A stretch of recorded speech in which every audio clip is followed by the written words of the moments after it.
Hey guys, it's Faye here, and today we are back finally with another Love and Deep Space video. Xavier has gotten a new myth where he's all kingly and like goldy, and it looks really good. As always, I put together a little look with stuff from booth that I found that fit MC from the trailer. It is called Where Stars Scatter.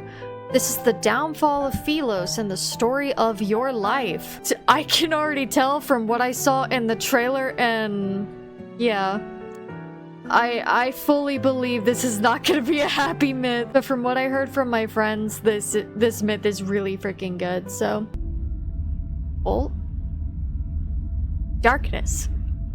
It's already Kingdom Hearts themed. This gives me Xavier gives me Kingdom Hearts vibes, like fully. He fully gives me Kingdom Hearts vibes. It's as if I've been in a long dream. Yeah, this is very Kingdom Hearts. Like, it's as if I've been in a long dream. Like, yeah, that's how Kingdom Hearts 1 started. And I think Kingdom Hearts 2 also talked about dreams too. My consciousness is an immobilized seed that's buried deep in dark soil. The space around me is compressed into an endless void. Without any reference points, it is impossible to sense the passage of time. My memories are no different from a thick fog now, yet occasionally I hear voices in the distance. Oh, okay. They fluctuate between being near and far. There are jubilant cheers from the living and sorrowful sobs from the dead. Oh. That's not good. I will find you. Oh. Wait, isn't that... Oh my god, I might start crying already. Isn't that what he says in Anecdote 3? With, like, the meteor shower one? Didn't he tell her that, like, he will find her? Who? The voice is akin to a hallucination born from endless waiting. However, it is the only ray of light penetrating this blackness. Ooh, light! I don't always hear it, but when I do, the faint light advances a little further into the void. In this endless waiting, I sense the heavy darkness. It slowly recedes. And after traveling for what feels like centuries, that light grabs my wrist. Hold tightly. I beg of you, don't let go. Please pull me out of this endless void. Oh. Please lead me out of centuries of darkness and solitude. Oh. That was a full-on Kingdom Hearts sound effect. I'm sorry, I'm gonna be making many Kingdom Hearts references during this myth. The chosen one has been summoned. She shall deliver us, Philos' survivors, from the endless darkness. What in the dark god cult type of shit is this? The chosen one has been summoned. She shall deliver us, Philos' survivors, from the endless darkness. So this is a cult! Got it! Okay. My vision gradually comes into focus and a shattered dome ceiling materializes. Below the altar, countless pale faces emerge from the firelight. Their gazes, fixated on me, are empty despite burning in great intensity. We will return to Philos prior to the apocalypse. I don't like this. Return to Philos? What are they talking about? Where am I? Bewildered, I lower my head and stare at my hands. My fingertips retain a faint warmth. My wrist is suddenly pulled upward. Wearing white robes, the bishop drags me to the center of the altar with an irresistible force. Excruciating pain pierces my palm. The gem on his scepter is as sharp as a blade and blood falls. Great! We're a blood sacrifice! Behold, she possesses a vessel of flesh and blood!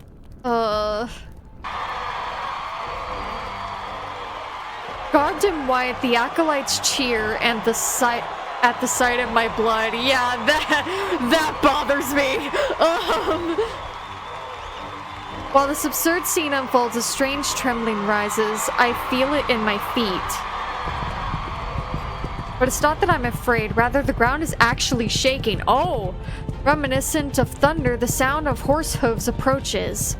From my position on the altar, I can see a figure wearing black armor. The individual smashes the monastery gates to pieces. Is it Xavier? It's him. Is it my boy? Tyrant! The kneeling acolytes lift their heads one by one. They are shocked at the sight of the trembling stone doors. Then the doors break. Amidst flying stone fragments, an arc of black and gold steel cuts the acolyte leader in half. Oh! Stop the Mad King at once! No, let him continue. The acolyte's shouts and cries are silenced by the gleam of his blade as it swung. Unwilling to hesitate any longer, I quickly jump down from the altar, step over the white robe strewn across the floor, and slip into a shadowy hiding place. My lady, you... Be quiet. Oh. I'll count to 3 and let go. I suggest you answer my questions. With his mouth covered, the acolyte nods. However, his expression shows excitement instead of fear. Who am I? Who are you? Who is he? Ooh, I love that they're giving us more choices and the stuff. I think I'm gonna ask who is he, because I feel like she'd be interested. Do you know the man who charged into this place? He is the sinner who destroyed Philos. Oh. A sinner? Oh, I get to ask all of them anyway. Okay. Who am I? Who am I? You are the chosen one from Philos. The Cinder's waters washed you ashore. For a long time, we were waiting for you to awaken. Oh. Who are you? Who are you? We are acolytes who belong to the Order of Babel. So we a reside cult. in the most scholarly, sacred monastery in Cindersfell. So you're a cult. Okay, got it. The Order of Babel? Cindersfell? You are here to help us to return to Philos. Is she though? My memories are hazy, my mind clouded. I can't remember anything about myself. They keep calling me the Chosen One. But how can a person's name and identity be reduced to a cold, impersonal title? I barely made it out of that darkness alive. I'm not going to die here. How do I leave? The acolyte holds my hands with an iron grip. His voice is tinged with the childlike fantasism. You're awake. Why should we leave? You shall save us all. You're mistaken. I can't save anyone. The whistle of the sword's edge was getting closer and closer, yet the acolyte stood frozen like a statue. Damn it, what are you waiting for? We need to run! He's not the only one. The other acolytes have also fallen to their knees to worship something. Their singing grows more fervent? Yeah, with each verse. Push him aside! Kill him! I don't know if my choices are gonna matter or not. Push him aside or kill him.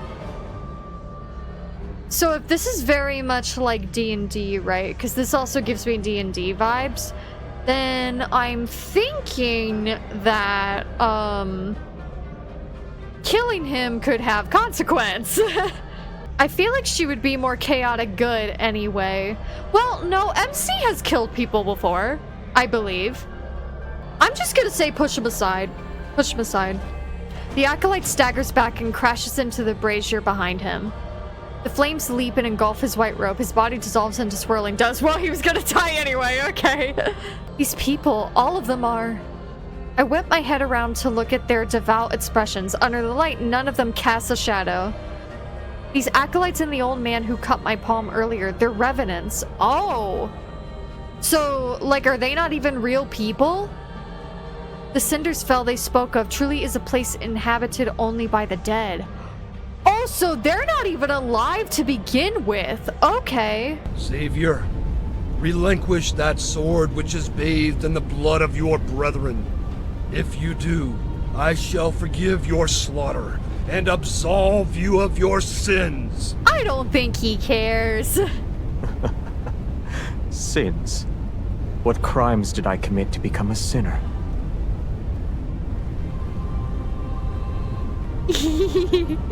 Oh, so he's using this voice for King Xavier. Okay, I'm gonna have a fun time. is teaching the dead to cease their incessant chatter a crime. You! I take a deep breath, force myself to calm down, and hide in the shadows. An assassin sought death at the castle. Was it your doing? Oh. They always waste their last breath singing the hymns you taught them. It is very annoying. I love him so much. Hello! Oh, he looks so good. Using the narrow gap in front of me, I watch as the figure approaches the bishop. Philos' prophecy rings true. The Chosen One has appeared, and the land will be saved. This city, as well as your fate, shall... Oh, that animation! I love it so much! Oh my god. I love this new animation. Firelight dances as the long hair cascades from underneath the man's crown. A soft, gentle glow is reflected. Your life is about to be snuffed.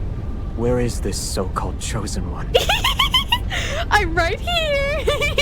He steps forward, his black and gold boot treading on the hem of the bishop's robe. Are they preoccupied with praying for your salvation? No, I have nothing to do with them. You, irredeemable traitor! You are the sinner who destroyed Philos! Plain. The bishop's scepter is sliced in half. He backs away until he collapses against the confessional. Ooh. She shall be the harbinger of your demise. You are here to die. That is where I must correct you. I'm here to attend your funeral. Oh my god. Oh, he is so fine in this card. Okay, I love this. You're wasting your energy. You cannot kill me, nor can you. Everything seemingly comes to a standstill. Then, a corpse slowly settles onto the ground under that man's feet. It kicks up dust.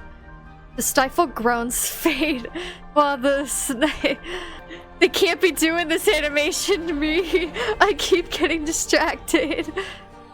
The stifled groans fade while the night wind extinguishes the last flickering flame on the altar. The man slowly lowers his blade, surrounded by sparks and dancing cinders. He descends the long staircase. I'm stunned, and my fingertips are numb. They can almost feel the reverberations from that sword's deadly swing. In the darkness, the sound of footsteps grows more distant. Is he gone? Still tense, I wait for what seems like an eternity before I use the wall to support myself. I cautiously step out from my hiding place. I need to leave. The entire hall is deathly silent. There's only rubble and a white robe on the floor. Stone pillars have collapsed and flames creep along the spilled wax on the cracked floor. Ghostly lights frolic across the walls.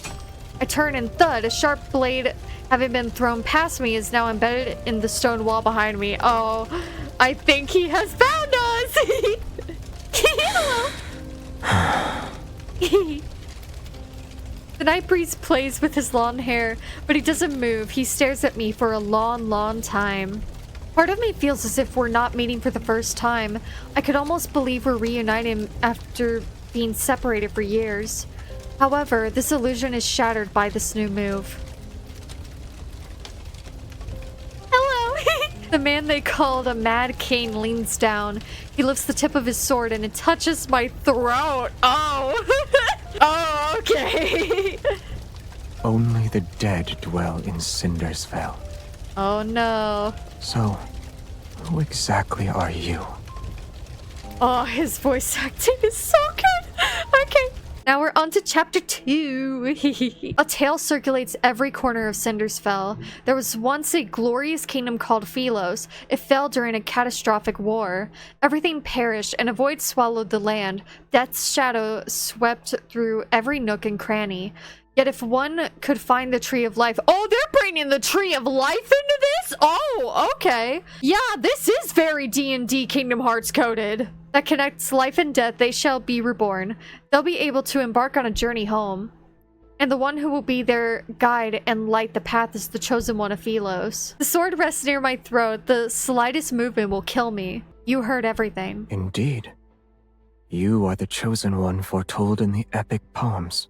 Death approaches as an inexplicable rage boils within me. I grip my teeth and speak. Can the words of the dead be considered a prophecy? They're nothing more than last words. You want to kill me because I was crowned with the title of the Chosen One. He doesn't respond as he studies my expression. He reminds me of a hunter examining the desperate state of his prey in its final moments. Release me. Although taking one's life is easy, it's also boring. Many revenants have already fallen. You still need more playthings? They must pay the price for pursuing eternity. Oh. So he's like, I'm assuming trying to get revenge, since we know that in the Lightseeker myth, MC was used as the perfect sacrifice since she could never die. So I think that's probably why. I would assume, if this does tie in to Lightseeker like my friends have told me. And as luck would have it, you've caught my interest. Oh, have I? Cindersville can only be inhabited by the dead. You are alive. I have no idea how I even arrived here. All my memories remain trapped in those centuries. Enshrouded in darkness, they're akin to seeds buried underground. If you wish to slay me, then do it. I'll be able to join their ranks as a Gambling with your life isn't how you properly threaten someone. Oh. Let's not forget, a death wish is an easy request to fulfill. And that this blade can only cut down the dead. Oh. I love this voice acting. No wonder people hate him with a burning intensity. To be hunted even in their semblance of an afterlife saps away their chances of happiness. In any case, I have no intention of killing you. Okay, good. Truly? The wound on my palm reopened during our struggle. Blood trickles down my wrist. He pauses and furrows his brow as he stares at my wound. Then he pulls my hand to be right in front of his eyes. Is he like those fanatical acolytes? Has he not seen a person bleed in eons? He tears a piece of cloth from the hem of my skirt. With his gaze lowered, he wraps the makeshift bandage around my palm. What is he trying to do? Is this how you make people submit? Oh! Okay! That's where we're going, alright! You threaten them with the sword before offering bait? Don't move. Okay, whatever you say. I only stopped the bleeding. Your wound hasn't healed. Answer me first. Ah! He ties a knot over my wound, picks up his heavy sword, and turns to leave. He really said, I'ma heal you and bye. My mind tumbles further into chaos. I jump down from the stone coffin and grab the corner of his cloak. Why are you changing your mind again? He turns around. A moment passes before he offers a faint smile. Perhaps I'm wondering how someone who bleeds so easily could be a savior. I slowly let go of him. Danger lurks in every crevice here. Stay alert. Okay. I wish you luck. Thanks. Take me with you. Oh, it's the forest. Oh no. The sky darkens as moonlight disappears in the canopy of trees. The thick, tangled branches obscure the path ahead, but the scenery remains vivid in my memory. No matter where you are in Philos, you need only look up to see the imposing, gloomy castle. In its opulence, it stands with solitary majesty. The moon is bright here. I was looking at a moon like this when I died. Oh. How was I slain? I can't remember. It could have happened on the battlefield. Or those monsters that bite people. This is actually kinda sad. When he rode past us on that horse, he splashed mud all over me. Yes, he has this deathly, murderous air around him. I was so terrified that I didn't breathe. Looking toward the source of the voices, I see 3 revenants hanging from withered tree branches. They sway in the... Oh, I just caught that. Hanging from withered tree branches. Oh. Oh, no. I feel so bad for them. They sway in the wind with their chatter. That is dark and sad. Who is the horseman? Can you tell me anything about him? The sinner of Philos. The tyrant who betrayed his own people. Oh. He is the scoundrel who stopped us from returning to the land of light and eternity. Defeat him and take his head. Everyone hates his very existence. Unsteady, the ropes sway. The one belonging to the last revenant snaps because of how agitated he was. The corpse plunges into the swamp below. Oh. It's getting dark, and the fog is coming. You'd better find a place to take shelter. Oh no. This world still feels unfamiliar to me. He's not wrong. My highest priority at the moment is finding a safe location. Where can I find such a place? The city at the foot of the mountain, of course. It's the liveliest place in the area. The echoes of the royal capital still linger there. You must navigate through the forest, the swampland, and the remnants of a battlefield. Remember to gaze at the moon. Once you reach the ferry's dock, you can cross the river. Take a silver coin with you. The old ferryman has a nasty temper. If you're not careful, he'll kick you into the river. A silver coin? That sounds very familiar. That sounds very, like, underworldy, like, Hades to me. Because, like, to get to the underworld, don't you need, like, a coin or something? I don't know. The only, like, Greek, quote-unquote Greek mythology stuff I've ever really, like, seen is, like, Percy Jackson and, the Hercules movie, Hades Town, Lore Olympus. That's about it. I look into the distance. At the westernmost edge of this land of exiles, the monastery sits in a secluded corner on the highlands. It's far away from where the Mad King resides. To reach Cindersfell, I need to traverse the forest and fog at the base of the mountain. The fourth moonlit night. The fog thickens and envelops the forest as daylight dims. Everything around me becomes a hazy blur. A broken bridge and another end of the road. In the place of a crescent moon is one that wanes. Its reflection dances across the murky water surfaces like countless spectral figures. Everything that falls into the water sinks without a trace, except for the moon's reflection. I mark a tree branch to trace my path, then I turn around and continue my trek. In a forest clearing, knights with pikes and silver armor sit around a fire. There are knights in a place like this? They aren't moving and their lifeless eyes gaze up at the moon in the sky. May Philos prosper under eternity's divine gaze. Wait, the grandest knight, wait! Yeah, Lightseeker is mentioned! May Philos prosper under eternity's divine gaze! Oh no. Silence. They Do you all hear died. That? Footsteps approach us from the southwest. Only the living can make that sound. Is the Mad King here? All the knights suddenly turn their heads toward me, and the fire illuminates their faces, which are paler than their silver armor. The Mad King has not graced us with his presence.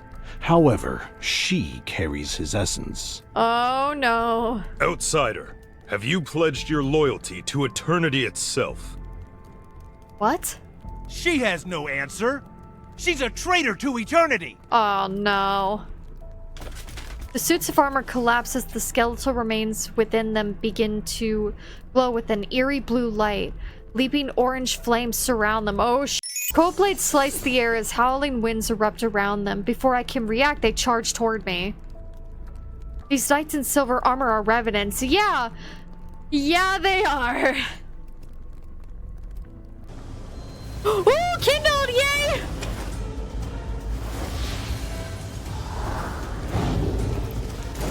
Here he comes!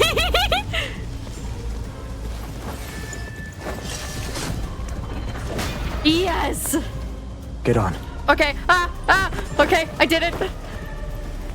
We meet again. Hello!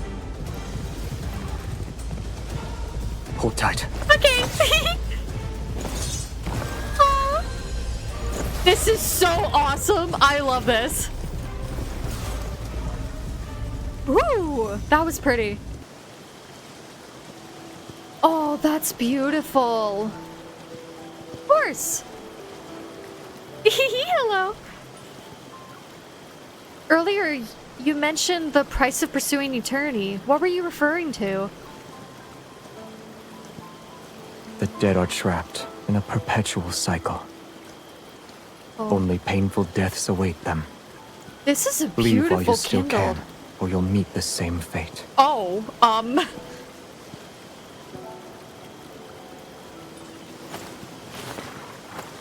Oh, she took the reins! In a rush? Oh, oh, that look is giving, that's for me. Didn't you tell me to leave while I still can?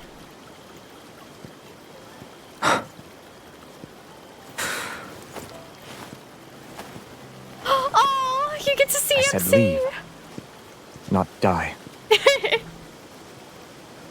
This is a full-on This land cutscene. only cares about you walking into its trap. They said the fate of the city is in my hands. I'm the chosen one. It's also my weapon against you.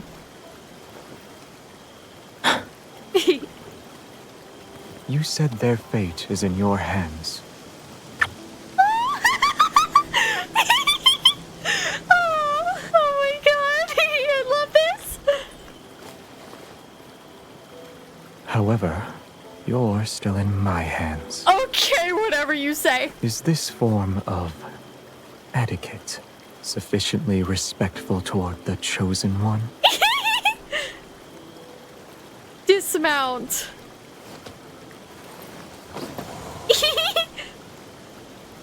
They're so cute.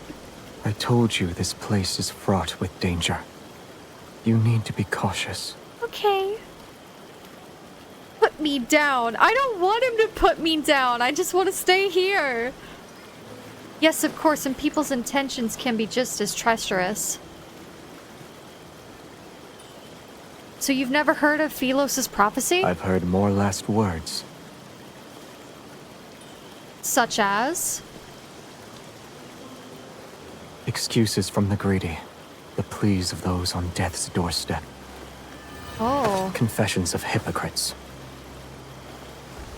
Oh. Oh, sh**. It's time to fight? Yep. Oh! He was They are on but it. vanquished foes. He was on it for protecting her. Oh. You shall never find deliverance. Oh. You will be devoured in the act of slaughter. Is that so? Oh. May your last words come to fruition. Okay. Oh, that was such a good kindled. I love that they're making the kindleds longer because it actually feels like a full-length game cutscene to me. With wails and curses, the last of the revenants falls to his blade. The mist disperses, moonlight illuminates the armor and broken swords that lie scattered on the ground. They bear the ancient patterns of Philos. Were they Philos' knights in the past? If you're their king, then why? I turn around as I speak. The man suddenly loses his balance and falls toward me. Oh, shit! Is he okay? The tip of a crimson sword is protruding from his left shoulder. Oh! Blood flows from his wound and a faint black mist swirls around it. No! Is this from the revenants? You will be devoured in the act of slaughter. His hand, covered in an iron gauntlet, grabs my wrist. I'm trapped between him and the tree stump behind me. I can't move. Oh, baby. Oh, I'm gonna start crying. I don't like when they get hurt. I really don't. It makes me so sad. Are you all right? Where were you injured? He struggles to keep his eyes open, and although his gaze is slightly unfocused, his voice remains cold. Aww. Help me. I need to go over there. Okay, I'll help you. I would have done that even if you didn't give out an order. Aww. No, why'd he get hurt immediately? No. After gathering enough fallen leaves and dry branches, I build a fire at our resting spot. The fire's glow, his face is deathly pale. It's almost drained of color. No! Would you like to warm up by the fire? No need. Do you need water? No. Do you want to rest? Very well. If you won't sleep, then I will. The night is cold and damp, so I'll be borrowing your cloak. He shifts slightly without saying a word. His eyes are still closed, but he does move to make room for me. Aww. The cold wind howls throughout the forest as it becomes fiercer. I hug my arms tightly, lean against his side, and act as if it's not unusual. Aww. You have a heartbeat, you breathe, you bleed. You're alive, just like me. Is that why you didn't kill me at the monastery? Did you see yourself in me? He didn't seem interested in answering my question. Ah, during that battle, his sword was the only weapon capable of slaying the revenants. No wonder that old man with the white robes wanted it. While connecting the pieces of information in my mind, my gaze shifts to the sword lying half a meter away. It's a great sword that devours light. Aside from the back of the blade being thick, the weapon itself is completely black. Mysterious runes are inscribed on it on the sword, and they surge with light whenever it's swung. Ooh. Does your weapon have a name? No, it's just a sword. You didn't name your sword? You gotta name your sword, Xavier! And your horse's name is Horse! That's funny. He doesn't respond, and silence settles between us. What about your name? Should I call you Man? I acted like I'd forgotten his name, just so I could bring it up. Xavier. Despite knowing how dangerous this forest is, you willingly entered it. You have my thanks. You are mistaken. Oh. Worthless rabble trampled on my garden. I cut them down, roots and all. His nonchalant tone suggests I'm the first person he spared. My unspoken words remain in my throat as my gaze shifts once more to the terrifying sword at his side. I'm sorry to disappoint you, but this blade cannot harm the living. Then, when you used it against me at the monastery that day, it was just an act of intimidation? Yes. Inexplicable anger rises within me, and I tug the thin blanket covering my body. The fabric in my hand feels unexpectedly heavy, and only then do I realize it's actually his cloak. Just as I'm about to let go, he slightly leans toward me. The edge of the fabric touches my fingers and carries an unexpected warmth. Oh, this reminds me of the Keyblade Graveyard. If any of y'all have played Kingdom Hearts, this is very Keyblade Graveyard-y, and I don't like it. The thick fog has dissipated when I open my eyes. A crescent moon hangs in the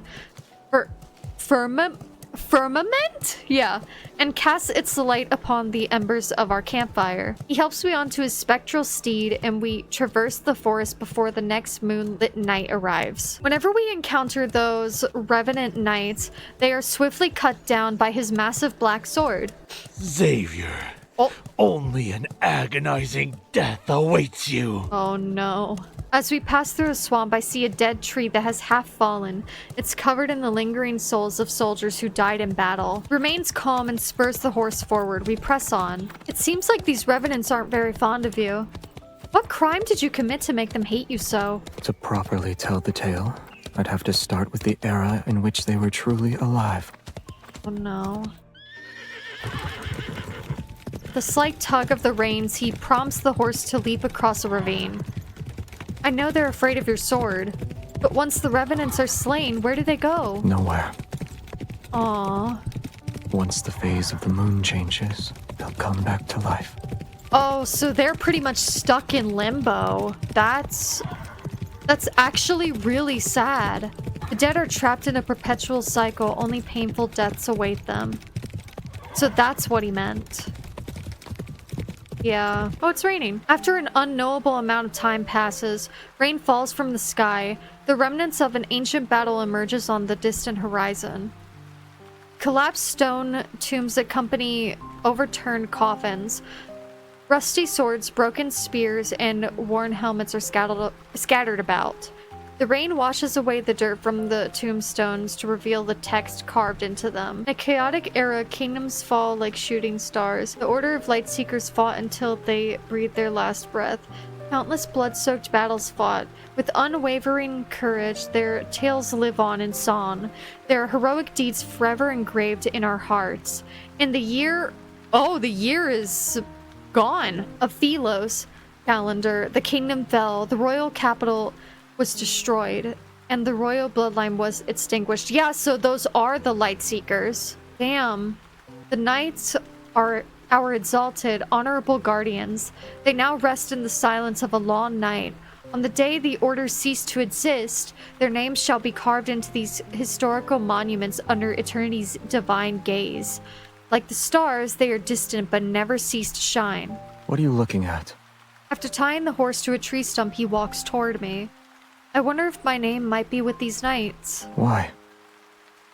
Thelos didn't meet its demise until I was gone for many years. For those who once knew me, I must have died early. If I wasn't an exiled prisoner, then someone should have remembered me. It's possible they made a memorial. Is being remembered that important to you? Aww. I'm unsure of when he had lifted his cloak to shield me from the rain. These knights fought for their country when they lived. After they died, their tombstones were used to pave roads. Being remembered isn't important, but if no one remembers you, then isn't that the same as never existing in the first place? Wow, that's deep. Oh my god. It took him a while before he finally spoke in a calm, indifferent tone. The rain is about to cease. We should leave. Aw. My legs are numb because I was crouching for a long time. Seeing me struggle to stand, he grabs my wrist and hoists me onto the horse. In the distance, the forest path gradually widens and becomes a road. An endless expanse of land stretches toward the horizon. And across the river is our destination, Cindersfell. Our journey, less than pleasant all things considered, finally ends as the crescent moon disappears, a new moon rises. The ferry crossing is enshrouded in a gray mist. When we arrive, the riverside is already crowded with revenants who want to cross. The revenants from earlier said I must cross this river by boat to arrive at Cindersfell. An unexpected event occurs. The lively atmosphere at the dock disintegrates when we appear. He's here! The revenants who were talking amongst themselves fall silent and back away. They create a clear path for us. Accustomed to the situation and unfazed, I pull out a silver coin I had found in an abandoned tomb. It'll pay for the fare. Xavier remains in the same spot. It's then that I realize he doesn't have a coin. 1 coin per person. No exceptions and no credit. Well, I can take care of any revenants that try to cross without paying. Your presence alone is bad for my business.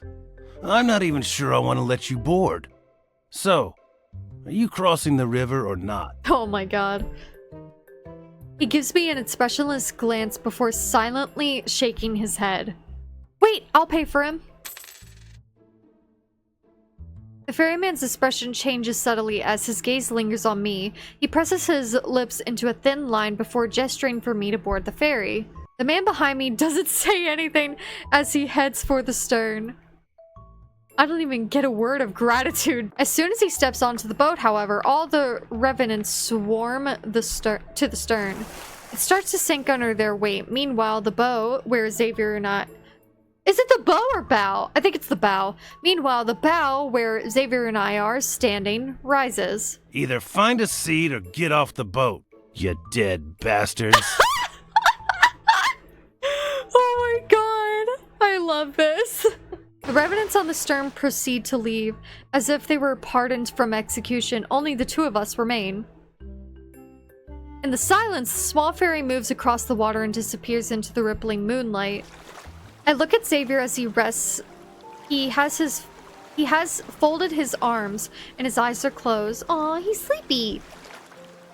You owe me half your life and now you owe me a coin. Wouldn't you say I ought to be paid? You want to use my debts against me. I'm not asking for everlasting gratitude. I only want you to pay your dues. I clear my throat to deliver the words I've prepared. I want your weapon, the sword that makes the revenants cower in fear. No. I can sense his resolve in that answer, but I expected as much. Since my first request was rejected, the chances of the second one being accepted are higher. I can't have his weapon. I still need shelter if I am to survive.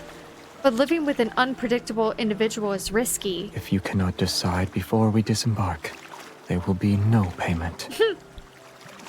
I won't allow it. Since you live in the castle on the other side, I'll meet you there when I think of my payment.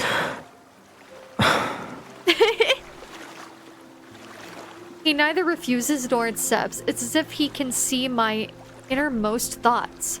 Without a bond forged through hardship, this might be my only chance to request something from him. Before we part ways, let me offer you one piece of advice. Okay. If you want to survive here, don't offer your kindness so easily. Aw.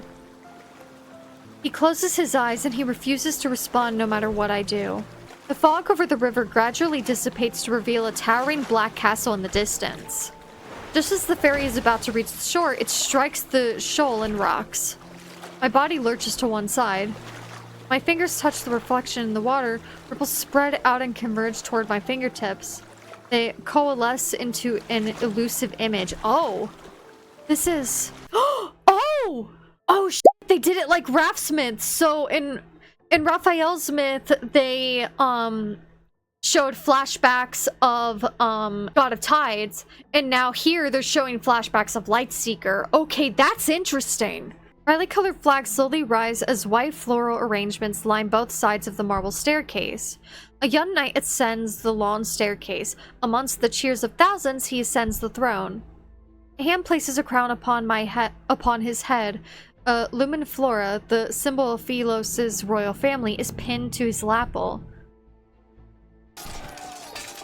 Oh my god. Oh my god. The illusion shifts to reveal an entirely different scene. Yeah. Fortifications crumble, ruins cover the land. The royal capital, once peaceful, has become a battlefield shrouded in war's smoke. Holy shit. The rebel army storms the capital. They force the young king to take his own life. Oh my god. Yet their swords are melted into liquid steel in the furnace and cast onto the throne itself. That's some Game of Thrones shit!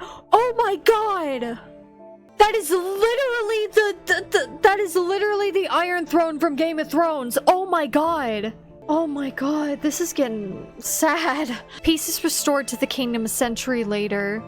There are no more casualties from the war for hundreds of years, yet people have come to despise this monarch. The knight, once adored by thousands, is now reviled. He is nothing more than a mad king. Aww. The boat is docked.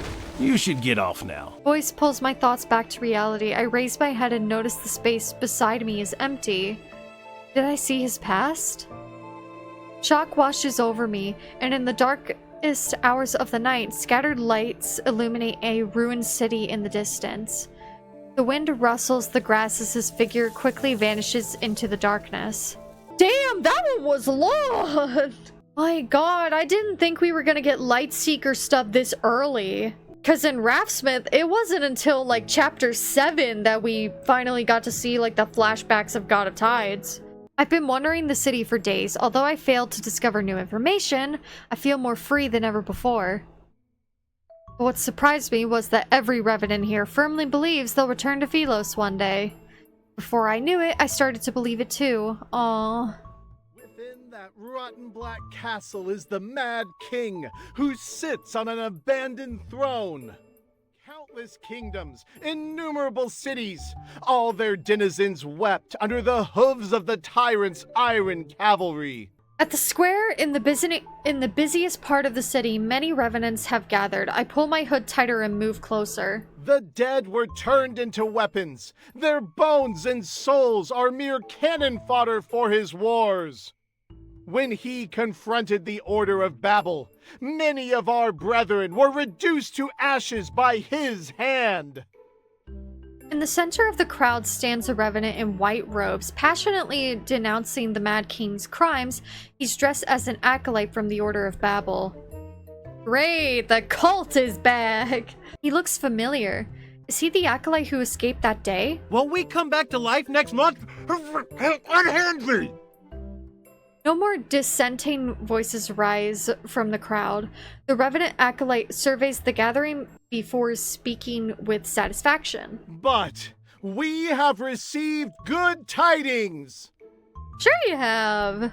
The chosen one who shall deliver us has answered our call. She's already here. Anticipation ripples through the revenants, and some lower their heads to whisper a devout prayer.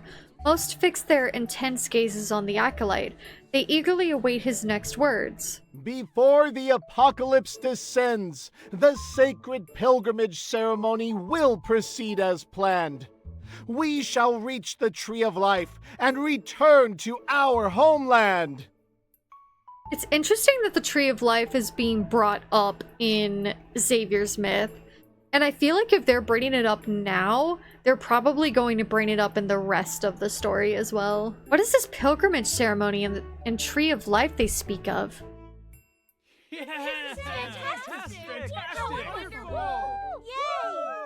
Where's the chosen one? The chosen one. The chosen one is... Sense of foreboding stirs within me. I turn to leave as I hear excited shouts behind me. Over there! Oh, well. The revenant acolyte points at me, and so every revenant's gaze falls on me. She is the chosen one. Our prayers have summoned her. Oh no. Acting as if they've seen a goddess, the revenants run toward me. Fervent cries resound. Countless hands reach out and cut off my escape route. Jubilant, they hoist me above their heads. Wait, release me at once! The revenants carry me to the castle perched on the tallest hill. I wasn't even given the slightest chance to struggle or escape. This screaming is very intense. Oh, and it stopped. The acolyte clears his throat and shouts at a half-open window located on an upper floor of the castle. The one who stands before you is the slayer of the eternal night, the night of refulgence, the pilgrimage ceremony's shepherd, the ruler of fate, the shining beacon of hope to Philos' countless survivors.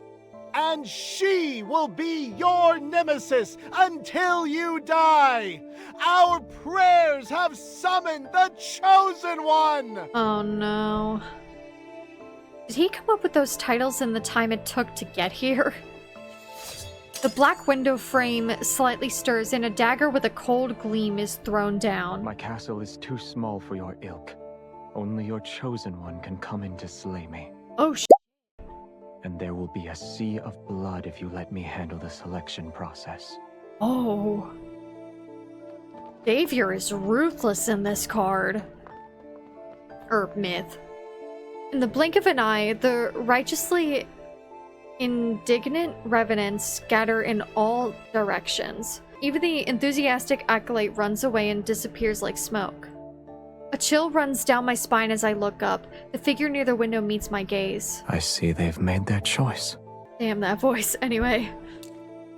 Resigned, I sigh inwardly and pick up the dagger. Open the door. Yep. Oh, that is literally the throne from Game of Thrones.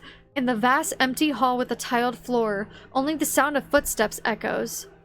The candle's flames sway from wrought iron chandeliers. Light and shadow intervene like spiderwebs across the cold stone walls. It's been a long time. I stop at the foot of the throne and look up at him. You bear all their hopes and dreams, and their very faith rests upon your shoulders. How does it feel? It's not great. But I'm not here to duel you to the death. I know what I want for that silver coin. I step forward and meet his gaze. I try my best to appear confident. Your observations are correct. These revenants are in a cage made from their own obsessions. I can't save them, and I don't intend to try, since I have no interest in being the chosen one. Returning to Philos is my best choice. Once I'm there, I can recover my name, my memories, and myself. Xavier, I need you to help me return to Philos. Is Philos important to you? Of course, it's my homeland and the only place I can remember. If the Revenants strongly believe they can return, perhaps a method exists. I'm no different from them if I can't remember anything. Let's assume this Philos you desperately wish to return to no longer exists. What then? Is he reminding me, or is he trying to make me give up? You have my permission to stay here. Though, we need a relationship that binds us since we'll be together for a long time. I agree. As soon as he let his guard down, I quickly agreed and scrambled in my mind for a role that could connect me to the king. Minister, attendant, knight, or a loyal subject. In any case, I'll need time before I can give you a satisfactory answer. That figure, surrounded by countless blades on the throne behind him, simply let out a faint laugh. Are the swords on your throne truly mementos of assassins? Do you want to leave one yourself? Oh. Our conversation hits a wall. I clench my fist before turning away with a smile. I'll just pretend I didn't hear him. By the way, can I have a room that has access to fresh air? I'll allow it.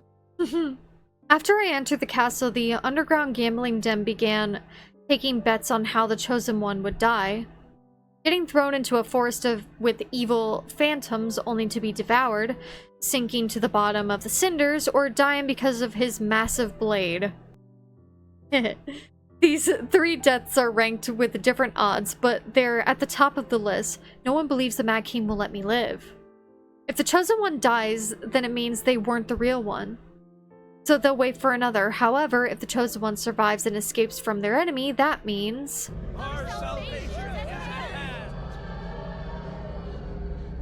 The revenants from that land of exiles cheer. Their dreadful suffering will finally come to an end. Oh, that sound effect in the background is... Oh my god. They sing their praises for days, and even though I chose the castle's highest room, their voices still penetrate the walls. But ever since I escaped the monastery, the arduous journey of poor sleep and traveling without proper rest has left me exhausted. Aww. Now that I have shelter, exhaustion washes over me like a tidal wave. Revenants don't need to eat, yet I'm forced to endure this hunger. That night, I carry a lit candle and slowly make my way down the winding stone staircase to reach the kitchen. He rarely eats. What a frightening person. I conduct a thorough search only to find roots and mushrooms. What are you doing? Nothing. Don't you need to sleep? I heard music, so I decided to investigate. What instrument is that? The sound is unique. It's the wailing of a hungry ghost. 15 minutes later, he brings over a bowl of mushroom soup. It's brightly colored. Oh, he cooked her stuff! Oh no, he cooked her stuff! Are they gonna stick to Xavier can't cook? Is that what they're gonna do? This is all I have. It's alright, I'm not a picky eater. The taste is rather strange, but I've been starving for several days. It's nothing short of a rare delicacy. Aw, he still doesn't know how to cook. Once I swallow a spoonful, my stomach begins to churn violently, and the entire world seems to spin. Yeah, he still can't cook! Bizarre, otherworldly visions appear before my eyes. Revenants dance in the air, and Xavier's black cloak suddenly transforms into a giant floating blanket. Did he give her... Oh my god, did he give her the wrong mushrooms? Oh, wait, hold on. Wait, this is actually a thing. Hold on. In this dream, I saw Philos again. It was far away from me, yet it was still beautiful. Walls of brilliant snow white surrounded the city. Towers loomed in clusters, their vibrant flags fluttering. The streets gleamed with a soft radiance. Lightseekers brought up a bunch! A procession of silvery white knights slowly navigates through the streets. Covered in flowers, they head to the ancient royal capital. The knight who's leading them is surrounded by people. It's impossible to see his face clearly. He carries a certain air. Although he has returned from his journey, his presence is strangely familiar. All of you can go on ahead. I'll join you once I've seen her.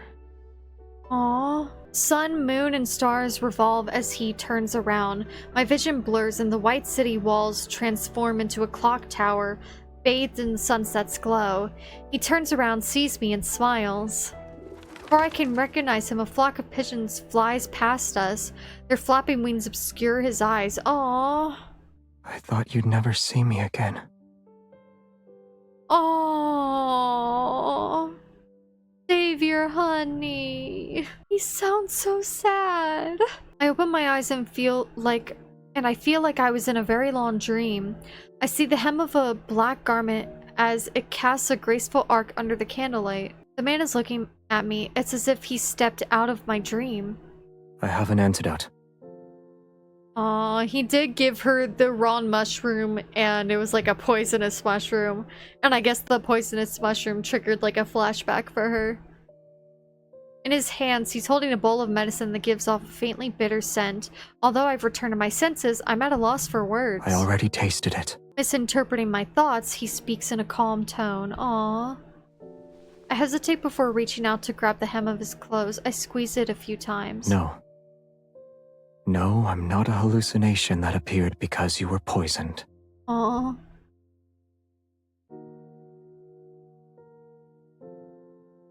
He sits down at the edge of the bed, his elegant long fingers supporting the back of my neck as he brings the bowl of medicine to my lips. His pose is unmistakably intimate, yet his expression remains unchanged. His eyelashes aren't even raised once. I hear a clamor. Did something happen? It's war. Oh. There's a war happening here, in a place like this? Yes. Some of the revenants harbor obsessions from their past, waging war relentlessly. They never really die, and they don't stop. They were once your subjects, Your Majesty. Why do you make it sound like it has nothing to do with you? Listen. The loudest voices belong to those trying to find a way to rescue you, the Chosen One.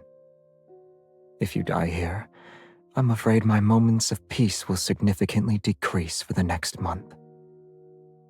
Are you sure it's because of that, or do you like her? The light flickers on his face as he picks up the bowl again. Open your mouth. Okay. Slightly bitter liquid spreads across my tongue. He gives me a sidelong glance, but he doesn't look away until he's confirmed I finished every drop.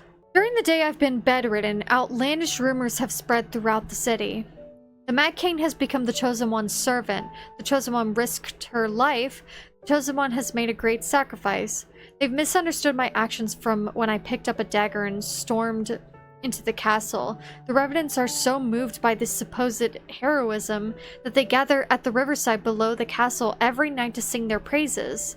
When he gets annoyed by their wailing cacophony, he occasionally heads out with his sword in hand.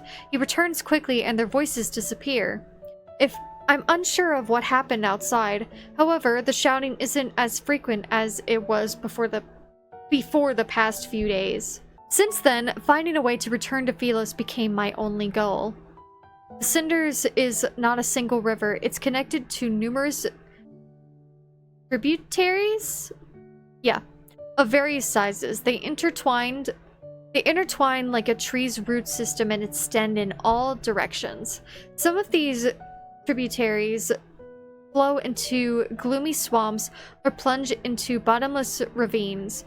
Others lead to lairs with revenant knights. Yet no matter where I look, I'm unable to locate the Tree of Life from Philosian myths. Day after day, I mark new locations on my map only to cross out their names later. Exhausted, I climb down the castle wall. The moon has already reached its zenith. A figure is in the garden behind the castle. His hair reflects a faint luster under the moonlight. Is that Xavier? His interests have changed as of late. Instead of killing others, he grows flowers. Aww. Yet not even a fraction of light touches Cindersfell, and only lumen flora grow here. The flower he tends to is one I haven't seen before.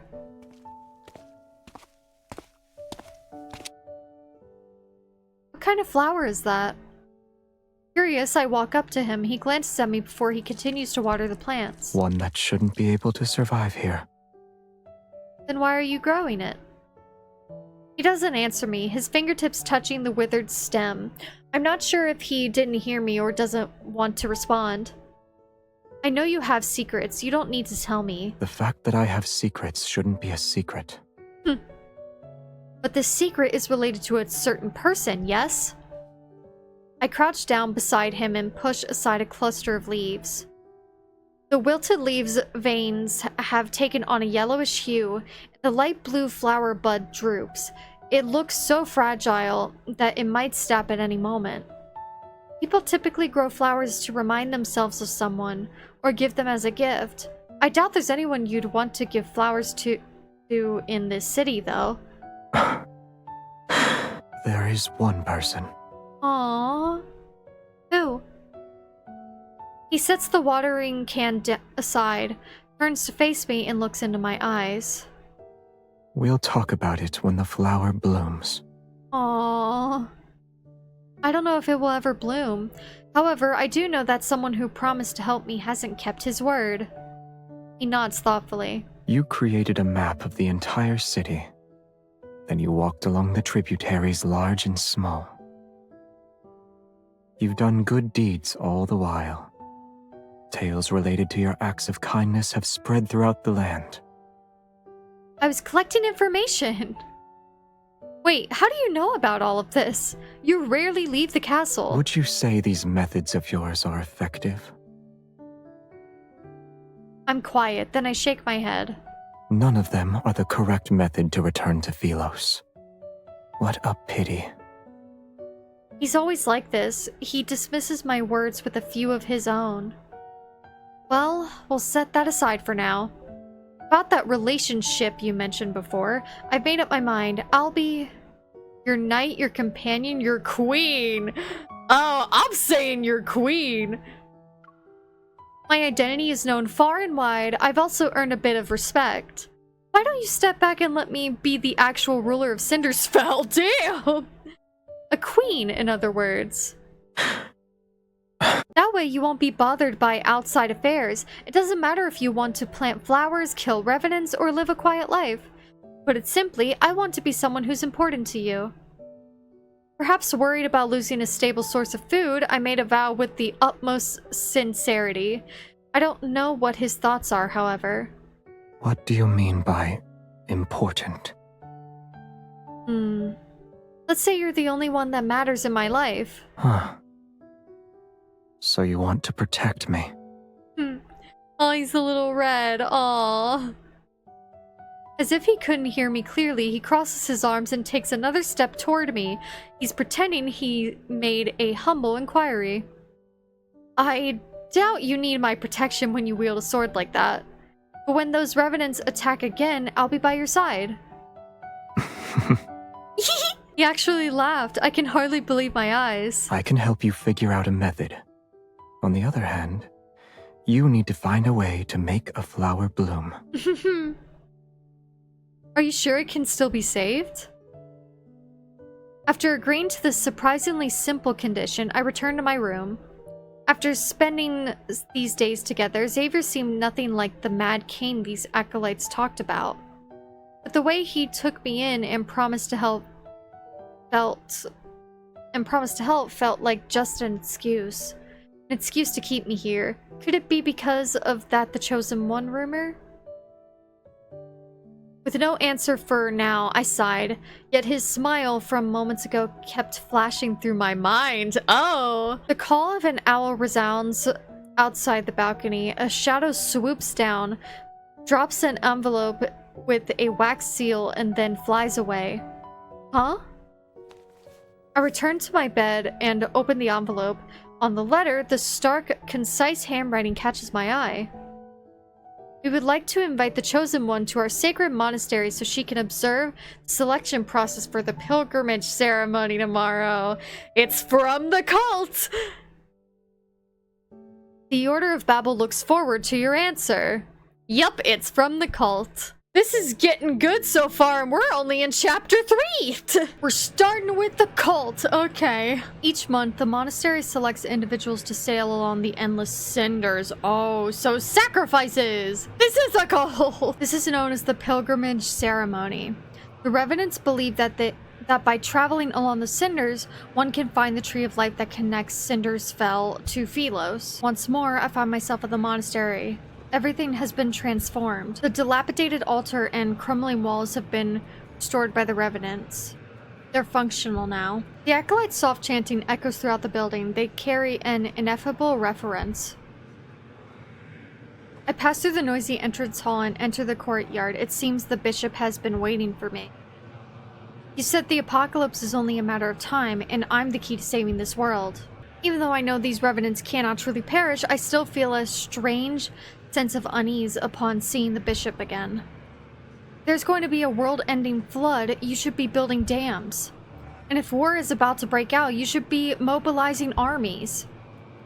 Those are more productive options than pining your hopes on me, your so-called chosen one. Damn! Sensing the doubt in my words, he responds with a slight smile. You think I've spouted lies to control the revenants, is that right? Why do they believe in me? Why do they believe in you? Oh, why do they believe in me? Why do they believe in me? Since ancient times, Philos was given a divine prophecy about its creation. At the world's end, the Chosen One will lead countless souls to be reborn, taking on a vessel of flesh and blood. Your very existence is proof of this. Oh, myths are just myths. They're stories invented by the humans who lived years ago. You are correct. However, Philos has truly been destroyed. You have the freedom to choose your path. We shall not force you to bear the responsibility of being the Chosen One. But the pilgrimage ceremony shall be carried out as planned. It will be held during the next full moon. What did he say? I'm sorry, I didn't mean to skip it. We are incapable of forcing you. Oh, so they can't. Okay. He smiles before removing the key around his neck. He places it in the palm of my hand. Memories prove one's existence. This is Kingdom Hearts. Yet those who died here are trapped. They can never create new memories. Oh no. If you cannot understand our faith, then I implore you to visit the underground library and see for yourself. Oh. Oh no. For several days, I immersed myself in the sea of books. Although I found no records related to the pilgrimage ceremony, I learned what happened to Philos during my absence. In the beginning, the energy needed to extend the planet's lifespan was almost depleted. Beasts called Wanderers grew increasingly violent and occupied most of the planet. Even an immortal planet sustained with energy would fail to escape the fate of decline. So because she wasn't used as a sacrifice anymore, the planet started to decline. After 200 years of silence, a young woman with not a drop of royal blood ascended to the throne. Oh, that's what happened in Lightseeker! Under her rule, Philos reclaimed its former glory for a time. This period would later be called the Morn Era.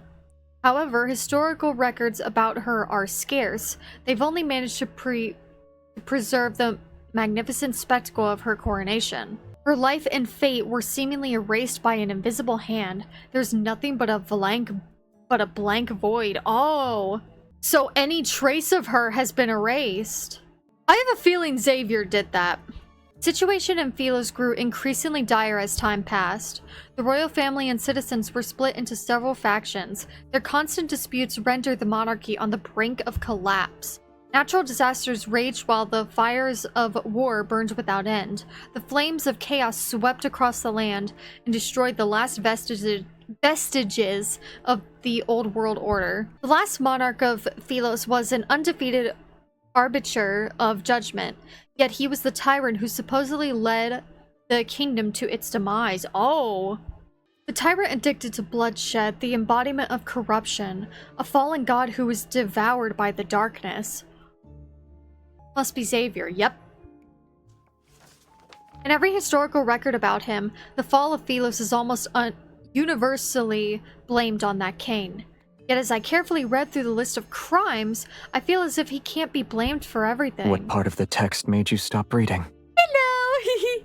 Startled, I look up to find the tyrant himself. He's leaning down from the balcony above and his gaze is fixated on me. Why are you here? My only important person disappeared. Was I not supposed to look for you? Aww. I noticed the young acolyte who served as an attendant has dozed off in a corner. Book in hand, I walk over to him. All these meticulously detailed accusations and atrocities, they read more like fantasy than history. He neither confirms nor denies it. He jumps down from the balcony and picks up a book. I can only imagine what expressions the acolytes would have if they saw him walking around as though he owned the monastery. According to this book, the first 200 years of your reign were referred to as the golden... What is that word? Epoch, I think? Epo? I don't know. I'm gonna say epoch. It must have been wonderful. Why did... Some matters should remain shrouded in the unknown. Oh. If you don't want to tell me, then that's that. I'll assume all these myths about you are true since you won't say anything. I hesitate, but my curiosity eventually gets the best of me. Tightly holding the book, I move closer to him. So what happened to the royal capital of Philos? It was destroyed. What about the holy sword of the goddess? The statue was shattered. Astria Knight Academy and the oaks behind the Star Hunter's main building? I desperately recall the places I can remember. Burnt to cinders, along with all the birds in the forest. Aww. The wind blows past us again. The windows rattle as the chandelier above us sways. The curled yellowed pages flutter rapidly as the story rewinds to the first year of the Morn era. A single event was commemorated, the coronation of Philos' only queen. Let's change the subject then. Have you met this queen? Out of all the monarchs who ruled Philos, why is her story glossed over? Even her portrait is unrecognizable now. Yeah, 'cause it's you. I touch the blurry portrait on the page. The ink has been smudged. He looks up and his gaze lingers on that page, then he turns away. I don't remember. I will say that your impression of Philos is too idealistic. Oh, so he doesn't remember either! Or that could be a lie. I don't know. But those revenants said Philos. They have no memories. And those without memories can only believe the stories told by others. Oh. Lend them your ear for too long, and you'll become just like them. I know. I'm already someone without any memories. That's why I want to return to Philos and find them. The revenants will be at their strongest during the full moon. We'll head back once you've seen enough. Only now do I realize that he's here to take me back, even if he didn't say so directly. I see. You're worried about my safety. You said you needed to find me because of our agreement, but it's actually because of loneliness. You've lived in that castle for too long. Aww. The absurdity of our deal, his awkward expressions of concern, perchance it's because he's been alone and bored for years. Aww, poor Xavier. I won't stop you from drawing your own conclusions. Aww. Good, I'll do just that. Especially when it involves matters that make you uncomfortable. You refuse to speak of them in either case. I narrow my eyes and lean toward him. I push the book he's holding to the side. City of Revenants has existed for over 100 years. Have you truly been alone all this time? The Revenants exist in groups, and the acolytes gather together. They pray all day and all night in the monastery. I can hardly imagine what it must be like to live alone for hundreds of years, never aging, never dying. Aren't there any friendly revenants you can talk to? You want me to become close friends with them? Not all revenants are disagreeable. You're already prepared then. For what? You'll be their only goddess. And once you're no longer needed, you'll be a sinner they hate. A complex, indescribable emotion wells up inside me. I retort before I can stop myself. You always say they deserve to be trapped in their futile obsession for eternity. How are you and I any different from them?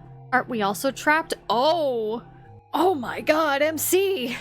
I'm obsessed with returning. What about you? Obsessions are for the dead. I have none. He turns, his profile etched in moonlight, yet his features are obscured in the shadows. I can't help but feel like nothing matters to him, whether time passes or stops, whether the flower he tends to blooms or not. He's just waiting. For what? I'm not sure. An inexplicable sense of frustration and loss bubbles inside me. Never mind. Don't leave just yet. I found these books for you. He furrows his brow slightly. Still, he turns and takes the books. Philosian Guide, Caring for Flowers, and How to Identify Edible Mushrooms. That's cute.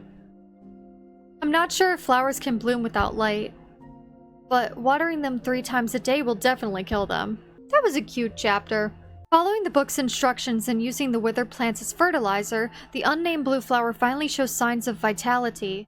It's grown taller since yesterday, and it leaves unfurl with a hail luster. Days pass. Before I know it, it's time for the pilgrimage ceremony. Outside the city walls and along the riverside, over 100 tents have been set up. It's to accommodate the thousands of revenants who are here to witness the ceremony. After praying at the monastery, the pilgrims and acolytes descend along the ridge. They carry blessed lumen flora. The procession covers a long distance, singing hymns to praise Philos. They walk with carefree steps and carry lamps throughout the night. The lights in their hands form another river. They flow through the dark forest and across the swamp. 36 moonlit night. Why do I feel happy and sad? Aww. We have our faith. But faith is fragile. It's like a flower or an egg. One careless moment is all it takes to break it. Damn. What's an egg? I can't remember anymore. But it doesn't matter. We'll be returning to Philos. Moonlight flickers across the mountain ridge as a gentle breeze passes. Dazzling silver ropes sway back and forth. The Chosen One is attending the ceremony. My lady, why did you bring the Mad King with you? Trying to reform him must be a tiring endeavor, no? I'm unaware of the new rumors that are circulating the city. I respond with a sheepish smile and lower my voice. Rest assured, he has renounced his old ways thanks to my guidance and spiritual cleansing. The young revenant's expression becomes one of astonishment and admiration. I gently tug Xavier's sleeve. He glances at me and chooses not to expose my lie. That's wonderful. May Philos prosper under eternity's divine gaze. Why do the revenants always say weird things? Ready to depart, I pull on Xavier's sleeve, yet he opens his mouth. What if your eternity's foundation involves sacrificing others? He is bringing it up! Oh no! Oh no. Nonsense! Philos is the embodiment of eternity, and everyone possesses an immortal soul. Oh, you are being lied to. Even if some are sacrificed, they're necessary and justified. Okay, maybe you're not being lied to. Wow, okay. How can we fight against the emptiness of time without immortality? How can we explore the universe? Assuming eternity does belong to Philos, then why did you and the others die? Yeah. Unable to refute his argument and intimidated by his sword, the young revenant stomps her foot and storms off. It was actually kind of sad. Inside, most of the tents set up along the river are statues of Philos' royal family from throughout the ages. They're near the witnesses who are attending the ceremony. These royal statues are crooked and misshapen. Their features indistinct. Maybe it's because most revenants have a poor memory. This one is surprisingly lifelike. Its face is too fierce for my liking, however. I approach it and examine the small wooden figurine placed in the back. For some reason, it has a wooden stake in its chest. Oh. The last king of Philos, the man responsible for Philos' downfall. An indescribable emotion stirs. I pull out the wooden stake and place the figurine in the brightest, most prominent position at the center of the statue's base. Aww. I walk a bit further, and more revenants offer me flowers. Despite my attempts to refuse them, I eventually accept each one. Can you even carry all of these flowers? He furrows his brow, but still takes the heavy bundles from me. More revenants gather by the riverside. Their singing is so loud that they almost drown out other sounds. Ugh. I don't like that sound. Worried we might get separated, he frees one hand to hold mine as we slowly make our way through the crowd. The last king of Philos and the man responsible for Philos' downfall. That beloved king who was eventually despised by all. That's you, yes? We've spent so much time together, his identity is no longer a secret to me. I'm more curious about that queen's story. I want to know what she did. There must be a reason for why everyone is reluctant to speak about her fate. What do you think happened to her? Oh. He looks at me.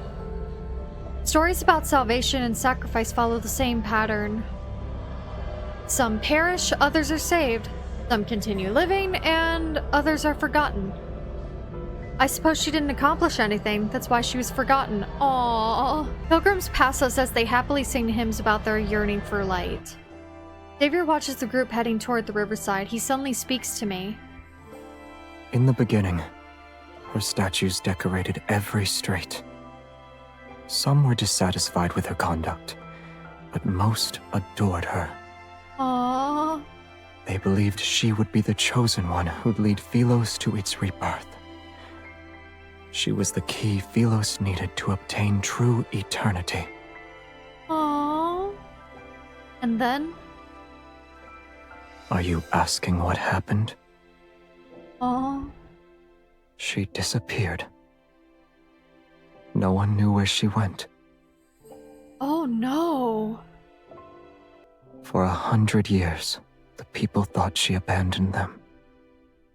Oh. For the 100 years after that, the people slowly forgot about her. Another 100 years passed. Her portraits were burned, and her statues were destroyed. They became the stones that paved the royal capital's plaza. Aww. After the king ascended the throne, normalcy returned. Yet nothing could change this planet's fate. That's so sad. His tone is aloof yet tinged with scorn. Her sacrifice was nothing more than an insignificant grain in the sands of time. Aw, he sounds so upset. You're suggesting I shouldn't let my compassion push me into becoming the chosen one. I don't want to be that kind of person, though. I don't plan on saving anyone either. What? Do you think I'm being selfish? You're already dead. Even if someone could change everything, that person wouldn't be me. You were destined to fail as the chosen one the moment you gave them a modicum of pity. Oh. Why do I feel as if you don't have faith in me? As we talk, several small revenants who recognize me hurriedly approach, holding the lumen flora they picked out. They ask me to help them weave flower crowns. Xavier has an expression that shows he expected this to happen. I sigh and push away the revenants. 1 crown each, form a line. When I look up again, Xavier is already walking away from the lights and chatter. The night wind rustles through the grass as his figure quickly vanishes into the darkness. He always arrives without a sound and leaves in the same manner. His thoughts are impossible to predict. The ferryman and young king stand by the riverside. They stare at the lights and the singing revenants that the night fog has almost consumed. You keep her close. Are you afraid she'll recognize you? Oh. Or are you afraid she won't? She won't remember. Aww. It won't be long until the apocalypse arrives. After this pilgrimage ceremony, the river might grow again. And it might reach the Tree of Life. Do you want to be a witness to that? Oh, so the Tree of Life is real. Should they find a method to return, they'll see Philos is no longer the place they imagine it to be. Oh. As the hymn reaches its climax, the boat carrying the pilgrims reach the center of the river. Amidst solitude and stillness, he turns to look at the elderly man behind him. Isn't it peaceful when there's no one to ferry? For us who desperately clung to life until the very end, being trapped here is a punishment. Wait, so the ferryman is alive too? Is that what that is saying? Yet sinners should atone for those who died unjustly. Am I? Oh, I didn't mean to skip that. I'm sorry. My finger slipped. Let me play that for you. Yet sinners should atone for those who died unjustly. Am I mistaken? And her? What will you do when she can't continue?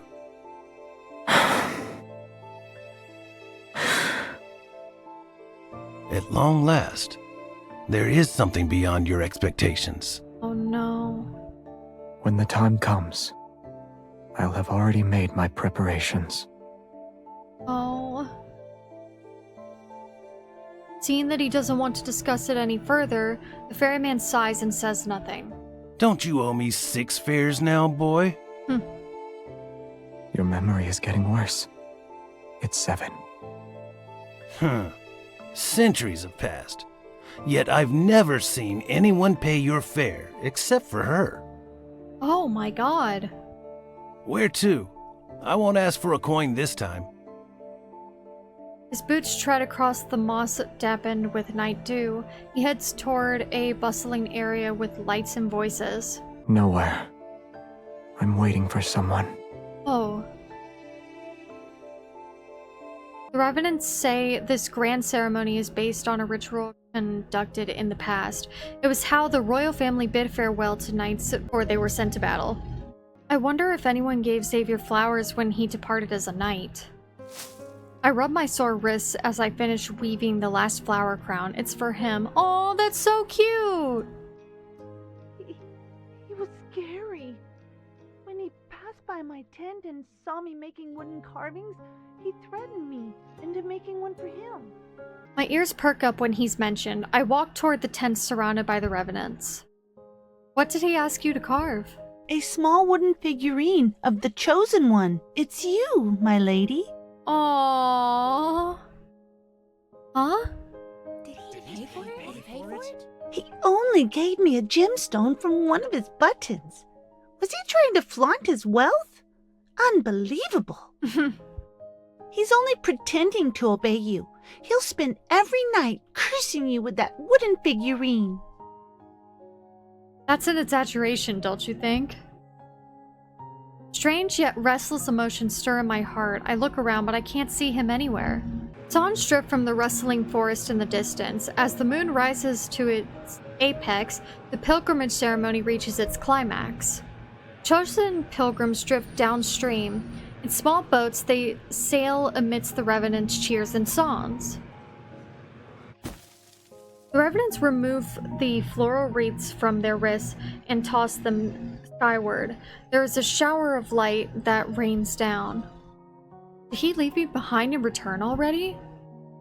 For some reason, this scene feels strangely familiar. It's as if there was an even more magnificent celebration in my memory. What's happening to me? What is happening? Pain suddenly pulsates through my heart. Oh, no! Wait, isn't this the thing he was worried about in Lightseeker when she was, like, faking it? Yeah, he asked, like, is it her heart? The violent tremors pound against my eardrums as an unbearable force spreads from my chest to my entire body. Everything before my eyes blurs like paint on soaked paper. Your Highness? Your Highness! Oh. Tomorrow is your coronation ceremony. Starting tomorrow, you'll be the Queen of Philos. Another flashback. Before my eyes is not cinders fell, but a magnificent grand palace. It's as white as snow and radiant. For your coronation, he asked for 20 carriages to be filled with fresh flowers. I'm telling you this in secret, so you didn't hear it from me. The children he hired lined the streets. They cheered and scattered flowers. Some stood along the roadside, others on rooftops. In the end, the entire square turned into a sea of flowers. Did you see it? Is this my memory? Are they talking to me? Wild winds sweep through the area and toss aside the already weightless bodies of the revenants. They tightly hold their hoods as they gather around me. It's the chosen one! My lady! Excited, expectant gazes approach me. I try to step back, but these individuals move closer. What did you just call me? The chosen one! You shall save us, my lady! Voices assault me from all directions as countless hands grab at my dress, their expressions revealing an urgent Philatry? Do you remember what Philos was like? You met the pilgrims in Philos. Did they find happiness? I heard that... What are they talking about? Oh no. Help me! Oh no. What's Philos? Pilgrims? Who am I? Why can't I remember anything? Oh no! My memories have been burned to a crisp. My mind is a blank slate, and I feel a strangeness unlike anything I've ever known. Oh no! This isn't good! Philos is about to meet its end. We beseech you, your majesty. As the ruler of Philos, you must ensure this planet survives. The ether core within your heart can save Philos from destruction. I knew it was the ether core. Oh no. I was like, it's because of the ether core, right? They're probably gonna bring this up. The Chosen One has exerted herself during the pilgrimage ceremony. Leave her be. The crowd parts. When I raise my head, I see an elderly man in white robes standing before me. I don't understand why he's smiling. Wary, I step back. Take her away. Oh no. After he turns and walks elsewhere, a young acolyte immediately runs toward me. My lady, please return to the monastery with me. Not a child. Oh. Wait! Please don't wander off! I kneel on the moonlit grass and stare at my reflection in the river. The face reflected in the water is unfamiliar. The clothes I'm wearing are unfamiliar. Even the crown on my head is unfamiliar. Within the rippling, blurry reflection, numerous shadows stare back at me. Come, become one of us. Oh no! Shadowy hands reach up from the water. They pull and tug at my clothes. How about you get away from the water? How about we not get in the water, girly? Become nourishment, just like us. How about no? My thoughts, too, feel as though they're being pulled by countless decaying hands. I'm slowly sinking into a whirlpool. Why are you here by yourself? Xavier! Oh! Is she hallucinating? Or is this, like, actually him I'm confused! A white figure appears in the depths of the forest. In spite of the darkness, he's cloaked in a soft light. As soon as he raises his head, I freeze. Several seconds pass before I feel the faint flutter in my throat. Why are you just staring at me? Xavier? My memories begin to stir once the first syllable of his name leaves my lips. They slowly flood my mind. This long-lost familiarity seems to transcend time and space. It compels me to run to him and hold him close. Aww. But an icy hand from the riverbend tightens its grip. I'm dragged into a bottomless darkness. Oh no! Oh no! The group of pilgrims disperses. Only the lumen flora lies scattered on the ground. Your Excellency, will we be able to return? Worry not. The day when we are welcomed into the light shall arrive. A raging gale churns the river's waters as dark clouds slowly obscure the moonlight along the horizon. In the fog, a boat carrying revenants is swept into a whirlpool. The vessel and its passengers are swallowed. They will never resurface. Oh, damn, that was an intense chapter. The chorus of voices comes and goes like the ebb and flow of the water. I don't like that they're saying ebb and flow. It's close before suddenly becoming distant as it gradually fades into the depths of a murky consciousness. When I wake up again, I find myself lying by the riverside. My sleeves are soaked with the cold water. Was I unable to remember anything before? As an outsider, my memories slowly fade away just like the revenants. Oh no! Wait, Xavier! I freeze before I sit up and look around frantically. Yeah, where is he? Is he okay? Xavier? No one answers. I stand and start my search. I soon spot a familiar figure in a nearby field of flowers. Oh, there he is. Xavier! I steady my breathing and stand in front of him. It seems as though he hasn't noticed me. Seemingly in a deep slumber, he lies quietly amongst the flowers. Thin wisps of black mist are wrapped around his body. No! It's as if the resentment of countless revenants is corroding him. No! Please wake up. His breathing is stable. His chest rises and falls with every breath. He's not injured. Is he actually sleeping? A weight is lifted from my chest. I crouch down beside him and poke the back of his hand. No response. He's always been a light sleeper. He'd sense my presence as soon as I took a step in his direction before. No. But he seems to have fallen into a defenseless slumber this time. I can't help but lean toward him, to the point where I only need to look down to see his long, soft eyelashes. You're always stern when you're awake, but I'll admit you look cute when you're sleeping. The person you like, the one you want to give flowers to. Wouldn't she want to see you smile? Aww. I touch the corner of his mouth and imagine what he might look like with a grin. Without realizing it, I start smiling. Aww.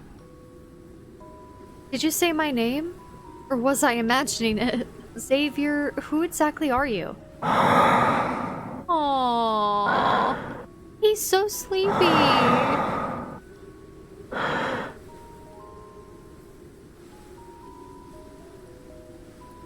Deciding to set aside these unanswerable questions, I lie down beside him and touch his hair. Strands are entwined around my fingers, and I begin tying knots one by one for him.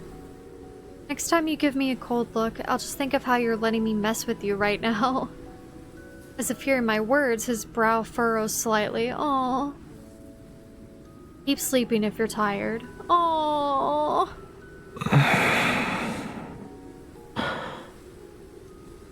Oh, hello. He suddenly opens his eyes. I loosen my grip and the half-braided strands of hair escape from my hand. You... Our gazes meet in the darkness. He doesn't speak, instead opting to stare at me for a long, long time. It lasts for so long that questions appear in my mind. Is he trying to confirm something? Or is he waiting for something? You're here. Aww. Xavier. I had an incredibly long dream. I followed my teacher into battle. And then I journeyed through the starry sea. Aww. When I returned, you were gone. Aww. His voice is soft and hoarse. It still carries traces of that dreamlike daze. So much happened during those 300 years in your absence. I don't even know where to begin. Oh, Xavier. I feel so bad. I'm gonna start crying. I doubt you want to hear those boring details. No, tell me everything. Do you remember our little planet? I told you about it before. Oh my god, I'm gonna bawl my eyes out. Oh. Of course I remember it. I don't know if she does, but I remember it. It's okay. The wavy leaf sea lavenders grow better there. I brought back some seeds and hoped I could grow them for you. Aww. So the name of that flower is wavy leaf sea lavender? My hand trembled, and I feel sharp pain. The brooch on his chest has pricked my fingertip.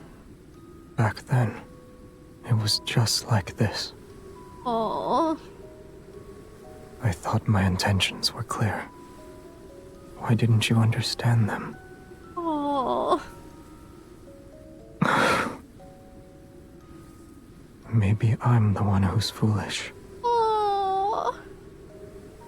I should have been more direct from the beginning. Yeah, but it's okay. He gently holds my finger and carefully wipes away the drop of blood. When we last saw each other, you said you had feelings for someone. Oh. It doesn't matter to me yet. Why wasn't that person by your side when you were in danger? Oh. Forget him. Oh. His persistent gaze stays on me for a long time. I can only nod in response. I don't like him anymore. But I like you. Is that alright? Those words hang in the air. Everything suddenly falls silent. Even the wind stops blowing. The night is still and the flower field is silent. Only the distant waters of the river laps against the shore. Neither of us moves, and I'm trying to think of words that could break the tension. Then he shifts closer to me. His cool fingertips press against my jawline and our breaths intertwine. I attempt to create some distance between us. Oh. What's wrong? Am I not allowed to kiss you here? Oh. Let him kiss you. He lowers his head, his expression indiscernible. All I can feel is his cool breath against my eyelashes. Of course. Why would you want to see me like this? Oh. The hand at my nape suddenly tightens its grip, and he lowers his head again. Instead of retreating, he stubbornly kisses me. Oh. It feels like I'm trapped in a thick, vicious dream. I'm unable to wake up and unwilling to try. The warmth and pressure from his hands seep into my skin. They carry an affection that borders on obsession. Aww. Yeah, it's you he's obsessed with. This is my dream. I'm free to do as I please. Oh. Okay. Alrighty then. You're a figment of my imagination, aren't you? I don't think she is, but that was cute anyway. As our lips touch, I catch a glimpse of the lumen flora gently swaying. The wind has begun to stir again. The ceremony ended and those pilgrims were never seen again. The elders in the monastery declared the ritual a success. It was an auspicious sign since the Chosen One appeared. The revenants celebrated every night. The city was filled with statues of the Chosen One in all sizes overnight. There were also the tree bark touched by the Chosen One, the tiles the Chosen One stepped on, even the stone the Chosen One supposedly hit her head on after tripping over a branch during her arrival. They were all treated as a sacred gift. The revenants competed with one another to preserve these treasures. Your baubles are nothing. My hand was touched by the Chosen One herself. Oh my god. Upon hearing this, the revenants surround him and let out gasps of envious admiration. You have been blessed. Excellent! We'll chop off your hand and mount it on the city wall, so every passerby can shake it. Oh! That's not, let's just move on. You want to cut off the hand that the Chosen One touched? Don't be afraid. We're incapable of feeling pain. Or is your heart not sincere enough? Jesus Christ! I shall accept any sacrifice if it means I can be a pilgrim. Oh my god. This is, After I attended the pilgrimage ceremony, I realized that, as an outsider, my memories will slowly fade away too. If I can't return to Philos, I'll eventually be just like those revenants. Yet where did those pilgrims go? Acolytes from the Order of Babel always avoid the question. Does the end of the river truly lead to the Tree of Life that's mentioned in the prophecy? Your solution is to follow in their footsteps. You'll see where the supposed sacred path of pilgrimage takes you. They say the river doesn't end. If that's the case, then what happened to those pilgrims? They didn't die, but they didn't live either. No one has seen them since. The river silently flows as our ferry glides across the mirror-like black water. A thin mist surrounds us. Come to think of it, if we're measuring how close someone is to the Chosen One, you should have been chosen for the ceremony.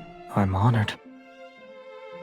You ate meals cooked by the Chosen One, held the Chosen One's hands, and even embraced the Chosen One. Oh. And these eyes, this nose, these eyes were blessed by the Chosen One's presence. Should I pluck out my eyelashes for you to count too? These lips have also kissed. Remembering what happened that day, I swallow my words. You don't want to continue? You actually don't remember anything. He responds with an expressionless look, then he turns away, and his voice is unexpectedly tinged with a hint of resentment. You're the one who doesn't remember anything. Oh, look, his little red ears, all. Not wanting to argue, I focus on what's more pressing at the moment. I need to figure out what happened to those revenants. If anything that crosses the waters of the cinders sinks, perhaps the path they sought is there. How did you get this boat? Or rather, how did you convince someone who doesn't accept credit to lend you this boat? It's a long story. After boarding the ferry numerous times, I gradually became acquainted with the ferryman of the Cinders. Occasionally, when he wanted to rest uninterrupted, I would volunteer to take over. He didn't agree to it at first and always refused with a cold expression, but as time passed, he eventually let me handle it. When I encountered revenants who wanted to cross the river despite lacking coins, I didn't turn them away. I asked them to tell stories as a form of payment. When he discovered this, he always turned a blind eye. As for his background and why he serves as a ferryman for this river, I've asked him out of curiosity before, but he always refuses to talk about it. You know each other? You can say we're old acquaintances. Aww. Sounds like they're old acquaintances from Philos. As we gradually sail away from the city, we can see the desolate forest to the west is burning. Acrid gray smoke rises skyward. More revenant knights have been gathering at the edge of the forest, and the strife is becoming more prevalent. Consumed by resentment, they fight each other with the hatred from when they were alive. Their screams echo amongst the dead branches and fallen leaves. As the bishop foretold, signs of the apocalypse are once again emerging from the ruined city walls. I was unaware you were skilled at ferrying. After the boat hits a submerged shoal and spins around several times, he can't bear to watch anymore. He takes the oar from my hands. I lose track of time. Black clouds gradually cover the full moon, and the scenery around us grows increasingly dark and desolate. Something's not right. Yeah. The boat creaks and the river's current becomes turbulent. Oh shit! Startled, ravens fly in all directions. A chill creeps up from the water's surface and latches onto my skin. After passing through a dense fog, the river widens. It's as if we arrived at a boundless sea. Where are we? The waters thrash violently like an untamed beast. The looming threat of danger is palpable. I don't want this. I don't want to be trapped here. Oh no. Join me. become part of these dead waters. Oh no. These voices, where are they coming from? Wait, don't fall in. Under the water's surface, countless invisible hands seem to reach up. Hatred pushes them to maliciously toss our boat back and forth. I grip the edge of the boat with all the strength I can muster. Pain pulsates through my chest without warning. Oh no, not again. My vision blurs. It's as though invisible hands are squeezing my heart. Oh no! The inky black water transformed into countless golden veins. I can almost believe streams of energy were flowing downward. I feel awful. It's like my strength is being drained away. Watch out. Oh no! The increasingly violent currents strike our boat. River surface discards its serenity and transform into a massive whirlpool. Oh no! At that moment, I'm like a seed. I'm plunged into a darkness unknown to all. When I open my eyes again, I find myself curled up in a warm embrace. Our capsized wooden boat somehow glides smoothly along the river bend. Mist reminiscent of a veil accompanies us. I can hear the rapids and foam washing over sharp reefs, but I can't see the dangerous shallows. On the other side of the river, Cinder's Fell's shores fade from view, and despite being underwater, I can feel the moist air. The current gradually calms. Our boat continues to move along the dark underwater passage for a time before finally hitting a shallow bank. Xavier steps onto the shore first, then he turns and helps me stand. Careful now. If you fall in, you won't be able to float back up. Oh no. Despite the fact the water here barely reaches my ankles, the cave before us seems endless. Strange tiny particles of light float in the air. Warm and bright, they feel oddly familiar. I can almost believe this energy was once part of me. Oh! Profound realization washes over me. Perhaps this is the sacred path of pilgrimage, the road that returns to Philos. The archives of the Order of Babel's monastery had records of a certain Philosian legend. It spoke of a mysterious cave that was connected to the center of the planet. Could this be the cave that connects Philos and Cindersfell? You have quite the imagination. The sound of flowing water gradually fades behind us as we venture deeper. The further we go, the more the scenery unfolds before us. Look at these light particles. They keep increasing in number and brightness. Perchance the pilgrims who disappeared found themselves in this place. As the words leave my lips, an enormous monstrous skeleton appears. Oh!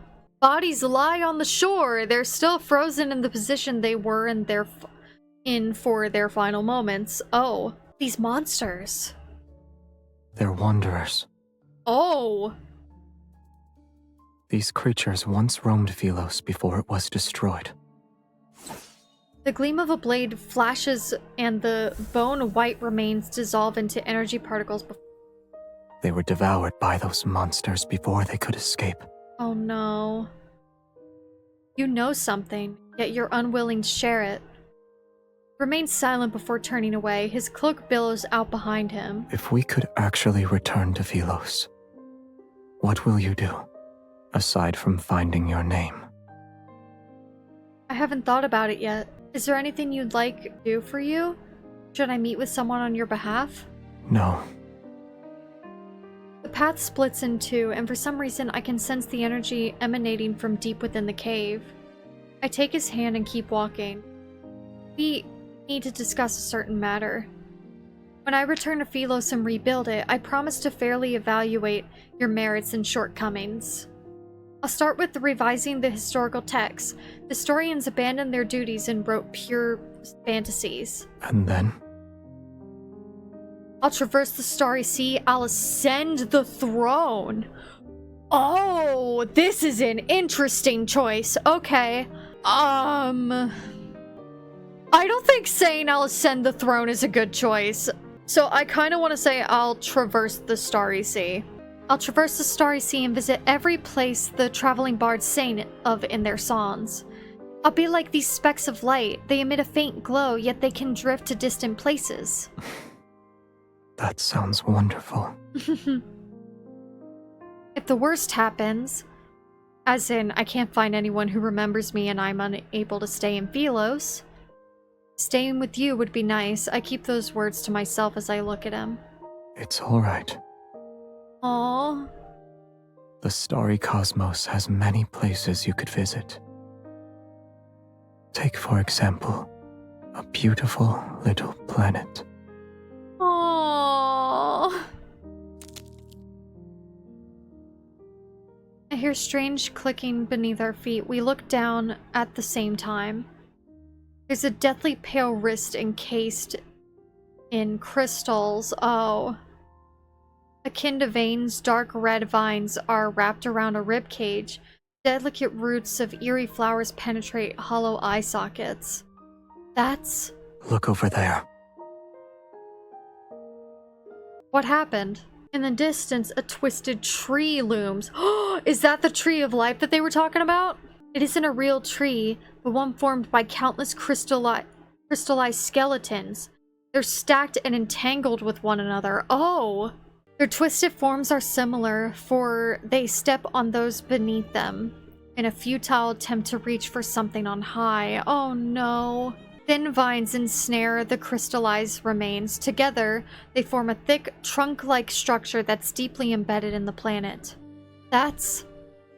1,000 horrified thoughts flood my mind. This is the Tree of Life. It's a tree made of corpses. Oh god! That is so fucked up. Oh my god. I've never seen these people before, yet I recognize their clothing as garments that belong to Philos. They all got sacrificed. Each and every one of their expressions are filled with despair and terror. They're like souls in the depths of hell who are seeking salvation. Were these Philosians trapped here? Why? Philos is an artificial planet. Mm-hmm. We knew that already. He suddenly speaks. Their pretense of eternity depends on an energy source called a protocore. Oh shit! Oh no! Protocore? Familiarity washes over me again, and for some reason a sadness surfaces. Oh! The planet found itself on the verge of collapse after its energy was depleted. However, the most scholarly elder in the royal capital had a solution. The royal family discovered an uninhabited area with a chaotic protofield in Starfall Forest. Oh no! It was located in the southern region of the planet. Deep within that forest is a cave. It leads directly to the heart of the planet. No! So long as humans were thrown into that cave, the planet's energy would never be depleted. Yeah, they got sacrificed. Like the people who thought this system was justified, the planet possessed an insatiable greed.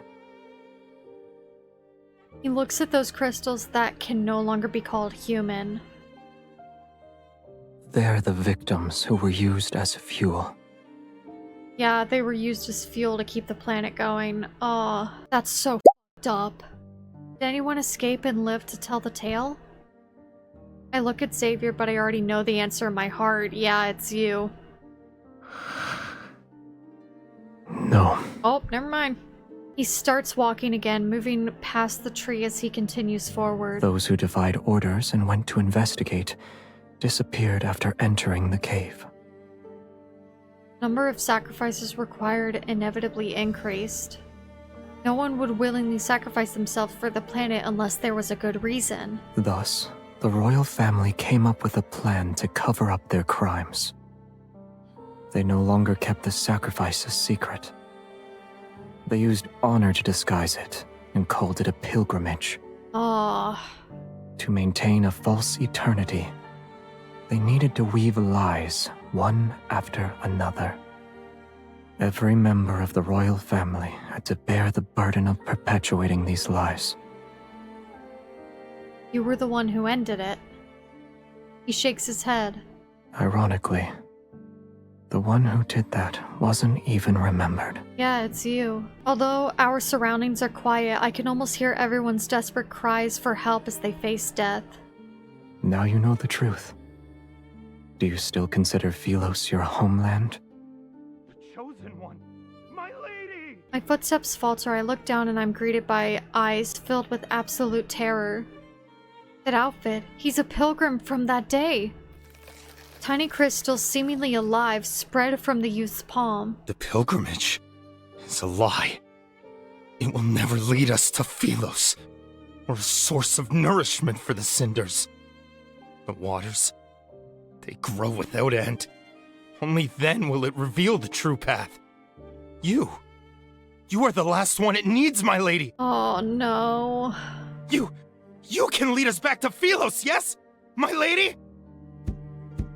Kneels before us and presses his forehead to the ground. Why won't you save us? You traitor! Oh no. Watch out. No. What happened? Xavier wraps his arm around my waist and pulls me back. Sword draws a black and golden arc. It rushes forth and slices the figure's waist. The pilgrim, who transformed into a wanderer— oh! They are transforming into wanderers, that's what I thought! Falls to his knees. He prostrates forward toward the tree as if he's worshipping it. The crisis had passed, and the lie behind the pilgrimage was exposed. Yet I know that we can never return to Philos. This is sad. After we return, we seemingly have an unspoken agreement to not discuss that path of pilgrimage. All those memories of Philos are nothing more than obsessions about past illusions.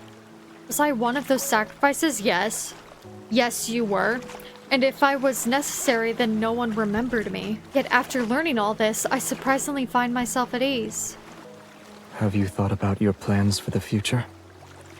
Assuming you can't return to Philos. I'll stay here for now. Tomorrow's problems can wait until tomorrow. At least, I'm free at the moment. Small boat sways gently on the river's surface. For some reason, tonight's moonlight seems especially bright. Here. Aww. He grabs my wrist and places a small object in my hand. Is this a gift? Yes. Aww. It's a special protocol. Oh! A trinket from Philos. It may be a fragment, but you'll find a use for it. Wait, is that the Cousin Anecdote 3? He, like, left, right? To try and, like, find the protocore that would fix her heart? Is this it? Is this the protocore that'll help her? Are you sure it's not a small stone or pebble? Oh, you're trying to make me feel better. You can see it like that if you like. Alright, this shiny pebble is mine now. Although I want his flowers more, this is the first gift he's given me. I decided to accept the rock after mulling over it. Yeah, he worked really hard to get that rock! I lie down on the bottom of the boat and recall a similar tranquility had accompanied us for our first boat ride. Back then, I accidentally touched his reflection and saw his past. I tried again at a later date, but I failed. The impulse to try again takes hold of me. The moonrise's light pierces the slender tree trunks and illuminates his reflection on the water's surface. When he isn't looking, I touch his reflection on the river. Oh, another memory. Aww. This time, I saw him standing with his back to me, surrounded by an endless sea of flowers. Aww. As darkness gradually covers the land and stars fill the sky, he places a cluster of light blue flowers before a tombstone. Aww. This is a beautiful place, and I've always wanted to bring you here, but I never had the chance. Aww. I couldn't find you, and I didn't know if you'd like the scenery here. Aw, his voice is gonna make me cry. I'm sorry. Oh, I feel so bad for him. His voice softens as his fingers slowly trace over the engraved text on the dusk. The first queen of Philos. Her name shines quietly like the stars. Everlasting, shall never fade. Oh. So she did die. Oh. The name I've long forgotten comes flooding back. The forgotten queen was me this entire time. Yeah, it was. Oh, that That was sad. He had a grave for her and he sounded so sad, and I can't. I've seemingly grasped a crucial thread as forgotten memories begin to surface. Xavier is the king who succeeded me after I disappeared. Aww. The truth is right before my eyes. This place isn't so different from Philos, or rather, places where humans exist are very similar to one another. But if I've been in the heart of the planet for years, then what did Xavier experience? Why is he even here? So she did sacrifice herself when she was queen. Little by little, I pieced together the truth from the forgotten tombstones scattered across Cindersfell. The story continues. While I was gone, my knight traversed the starry sea. My knight put on that dust-covered crown. My knight became their king. It's the most magnificent coronation ceremony in the history of Philos. His decisions and achievements sent echoes throughout the cosmos, and during this test of time, they had spread far and wide. The people gathered in the square, bathed in the sun's brilliant radiance. They danced to the rhythm of drums and wind instruments until midnight. Only when the radiant moon hung high, its light making the city walls the color of bones, did he finally leave the courtyard. Still wearing white coronation robes, the king removed his crown. Akin to a god's merciful gaze, moonlight poured through the dome and washed over him. Did he sleep well? What happened in his dream? Oh. I miss you so much. Oh, that one hurt. Oh, poor baby. After that, my knight picked up his sword. Monsters and rebels fell one after another to his blade. A new world order was established. Following centuries of war and chaos, Philos was ushered in a dreamy golden age. They adored and praised him. The ballads spoke of his wisdom and brilliance. All knights swore their loyalty to him. He was given the title Sentinel of the Stars. Oh! Yet in the end, they stormed his castle and held swords to his throat. Knowledge was lost, the world order crumbled, and war raged endlessly. He sat on his throne as a prisoner. Alone, he bore the weight of his crown. This was the downfall of Philos and the story of his life. Aww. Wait, what do you mean the story of his life? Is Xavier not alive right now? Is he a revenant too? Horseshoes shatter the monastery gates for the 14th time, yet the acolytes still panic. What have you done to the river? The bishop dismisses everyone and closes the door, his ashen face displaying anger. You've discovered all our secrets. Royal blood flows through our veins. You, of all people, should understand that the planet will perish once we lose the protocore.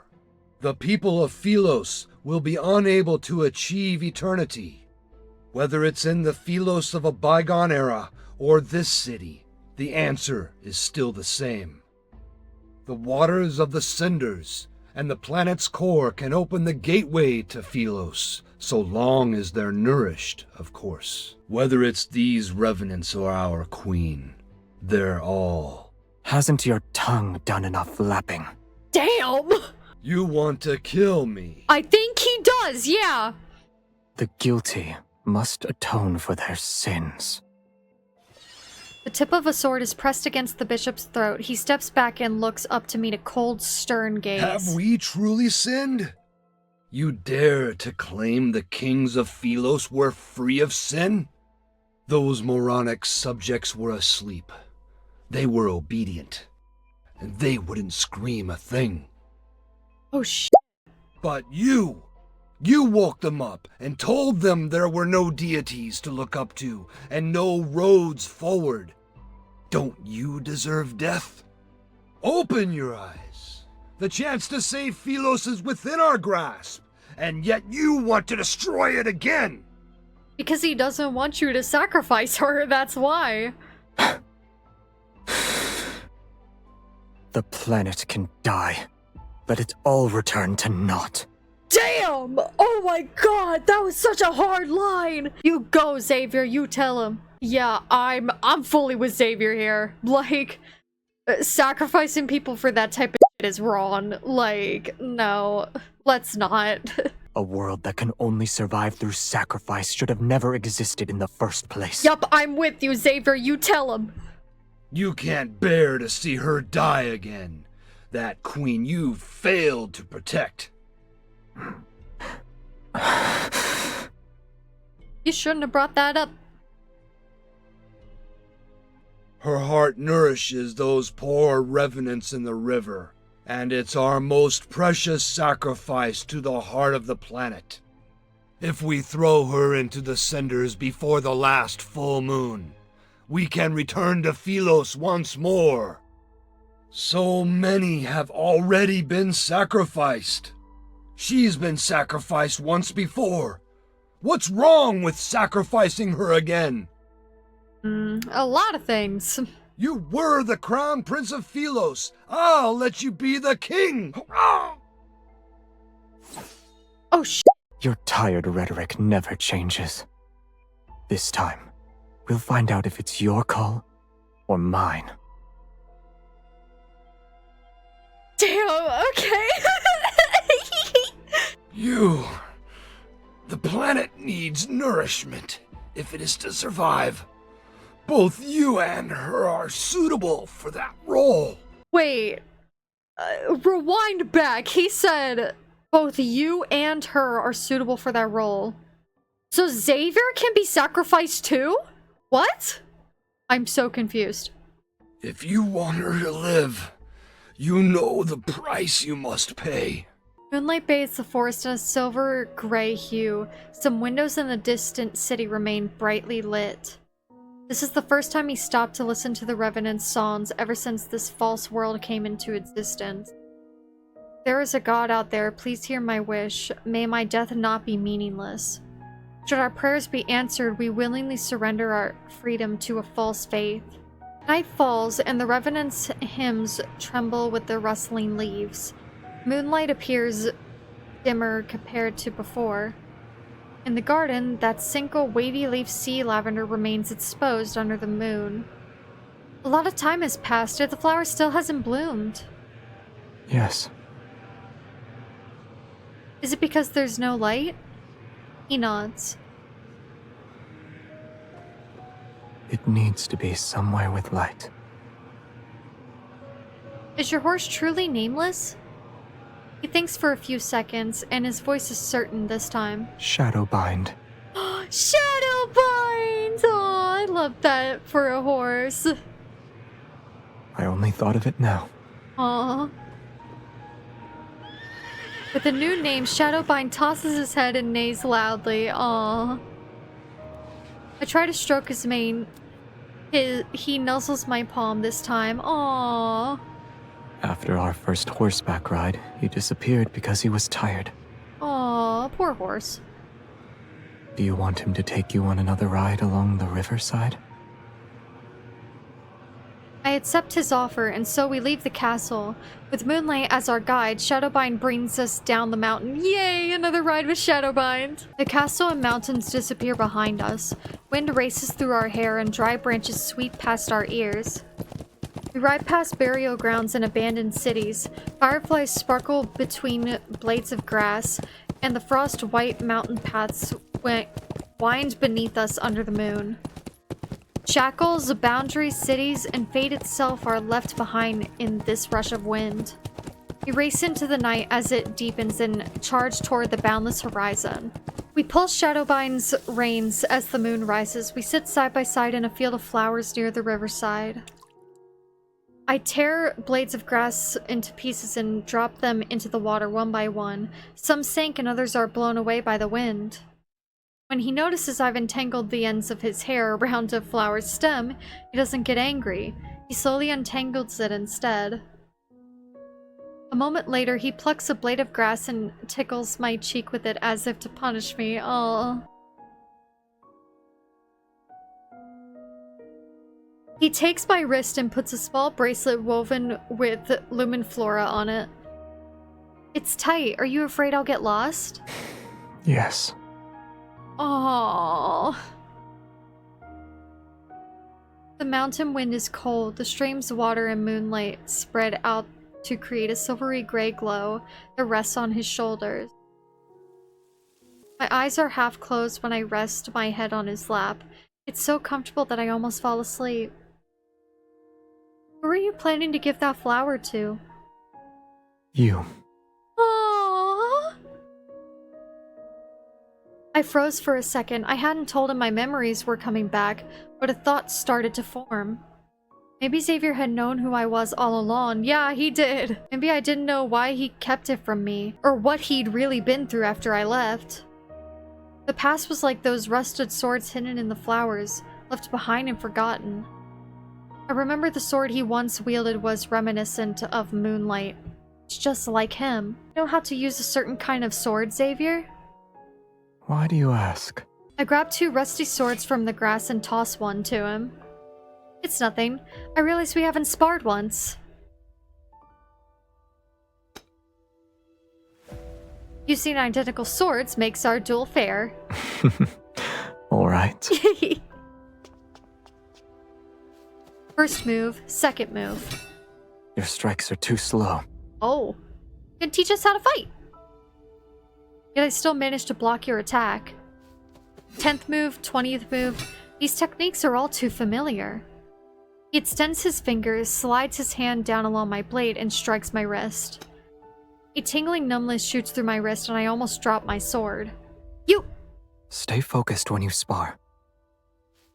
21st, 25th. Who taught you that? He's distracted. His sword spins through the air after being knocked away. I press the advantage and rush forward. I ram my shoulder into him. Grass scatters and fireflies swirl into chaotic spirals of light as he stumbles. Unexpectedly, he falls onto a flower bed. Tip of my sword pierces the soil near his face. The duel ends with me as the victor. I suppose the prophecy was correct. Xavier, I truly am destined to defeat you. A deal is a deal. This city is now under my control. Instead of struggling, he calmly tilts his head to the side and places his palm over my sword hand. I remember you saying you'd stand by my side. If that's the case, then our swords should be pointing in the same direction. Aww. Well... You still haven't told me who taught you that move. Dissatisfied with my evasive answer, he brings that up again. I don't know. If you've never seen it before, then I can only guess it's unrelated to you. He raises his hand, and his fingertips almost touch the blade. He turns his wrist. Before I can react, he flips our positions. Holding my wrist, he pins me down. Oh! Xavier, our duel already ended. You didn't say we should stop, so it wasn't over yet.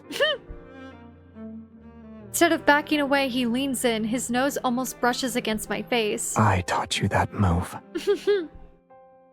You said our swords should be pointed in the same direction. I also said that soft-hearted individuals cannot become a ruler. I should have gone all out. Can I claim my prize now? I push him away. I'm about to stand when a kiss suddenly lands on my forehead. Aww. That's cute.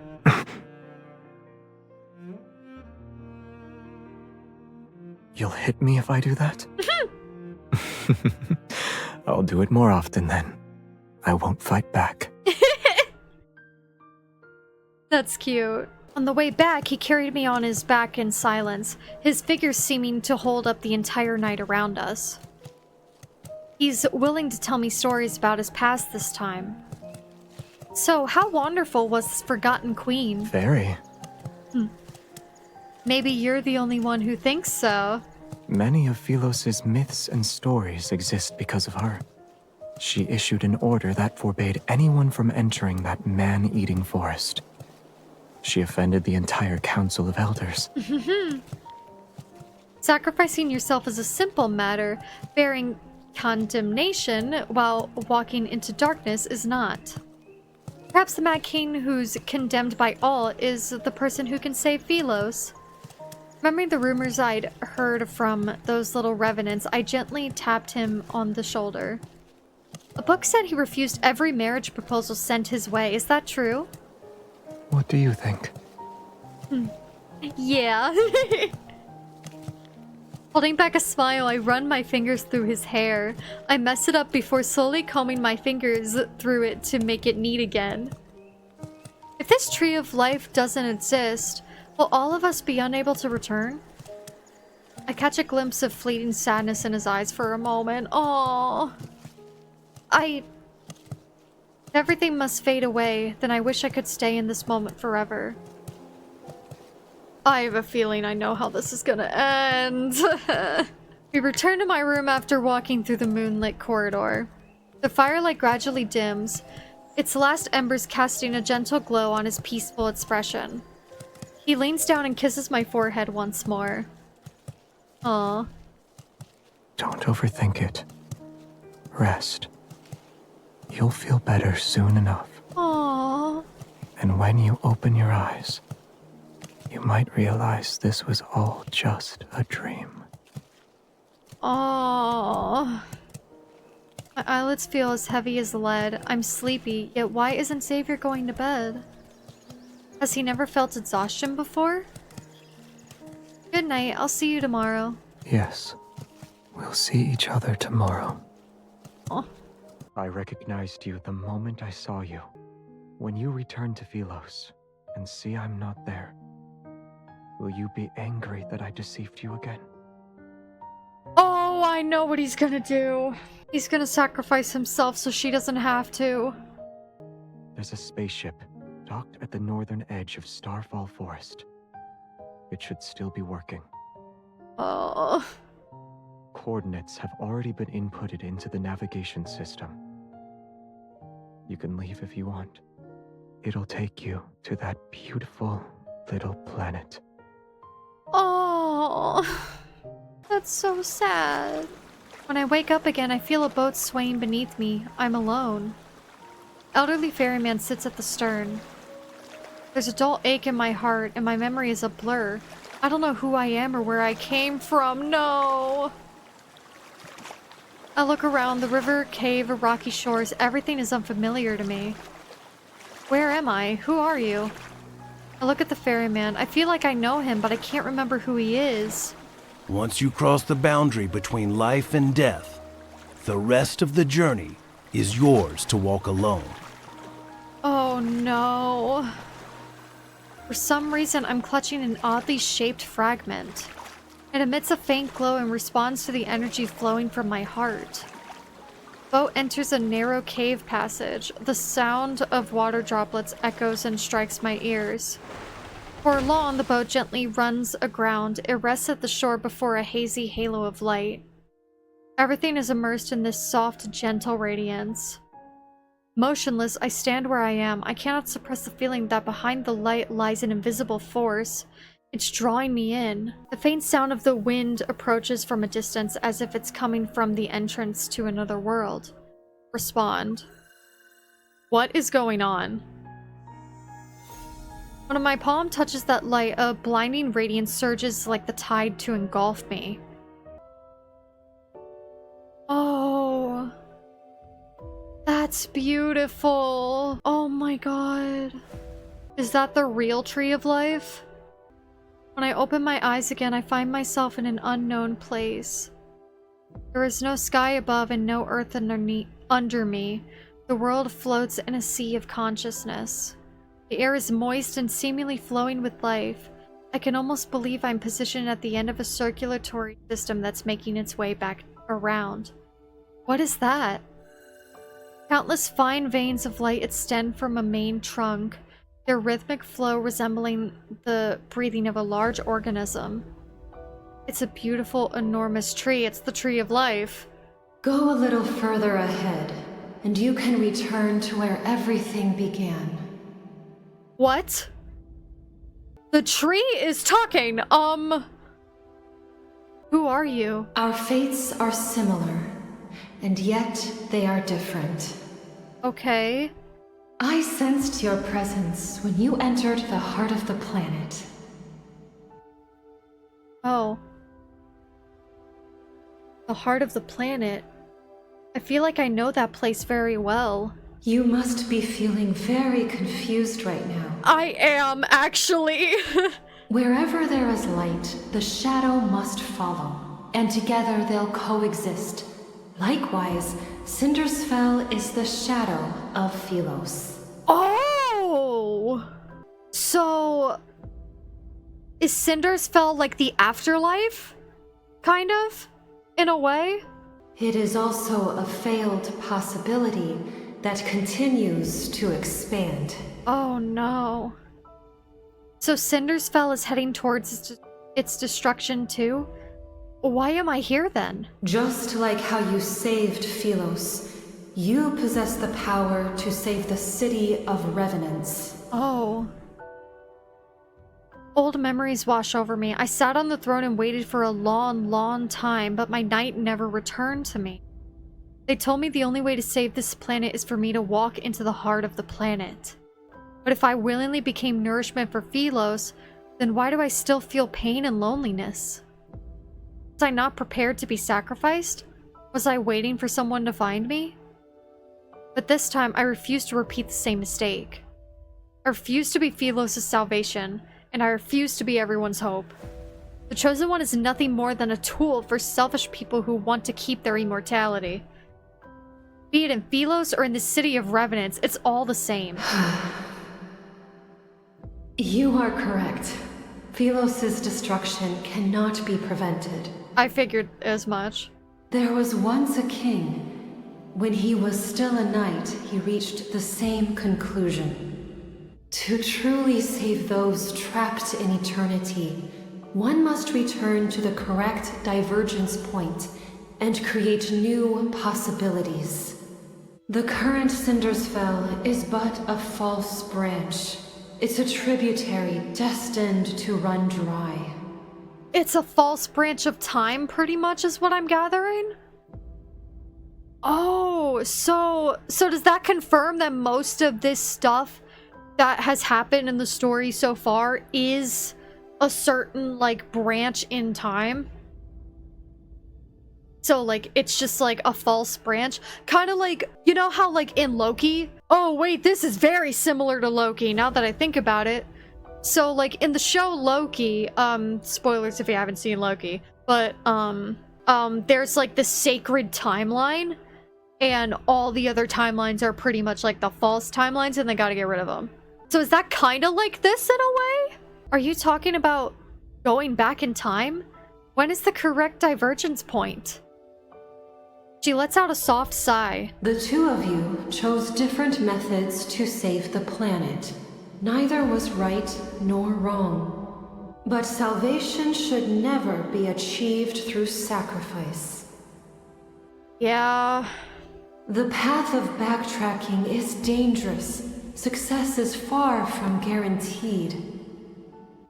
And I'm guessing that's how Xavier and them got stuck. I remember him bidding me farewell in the empty palace.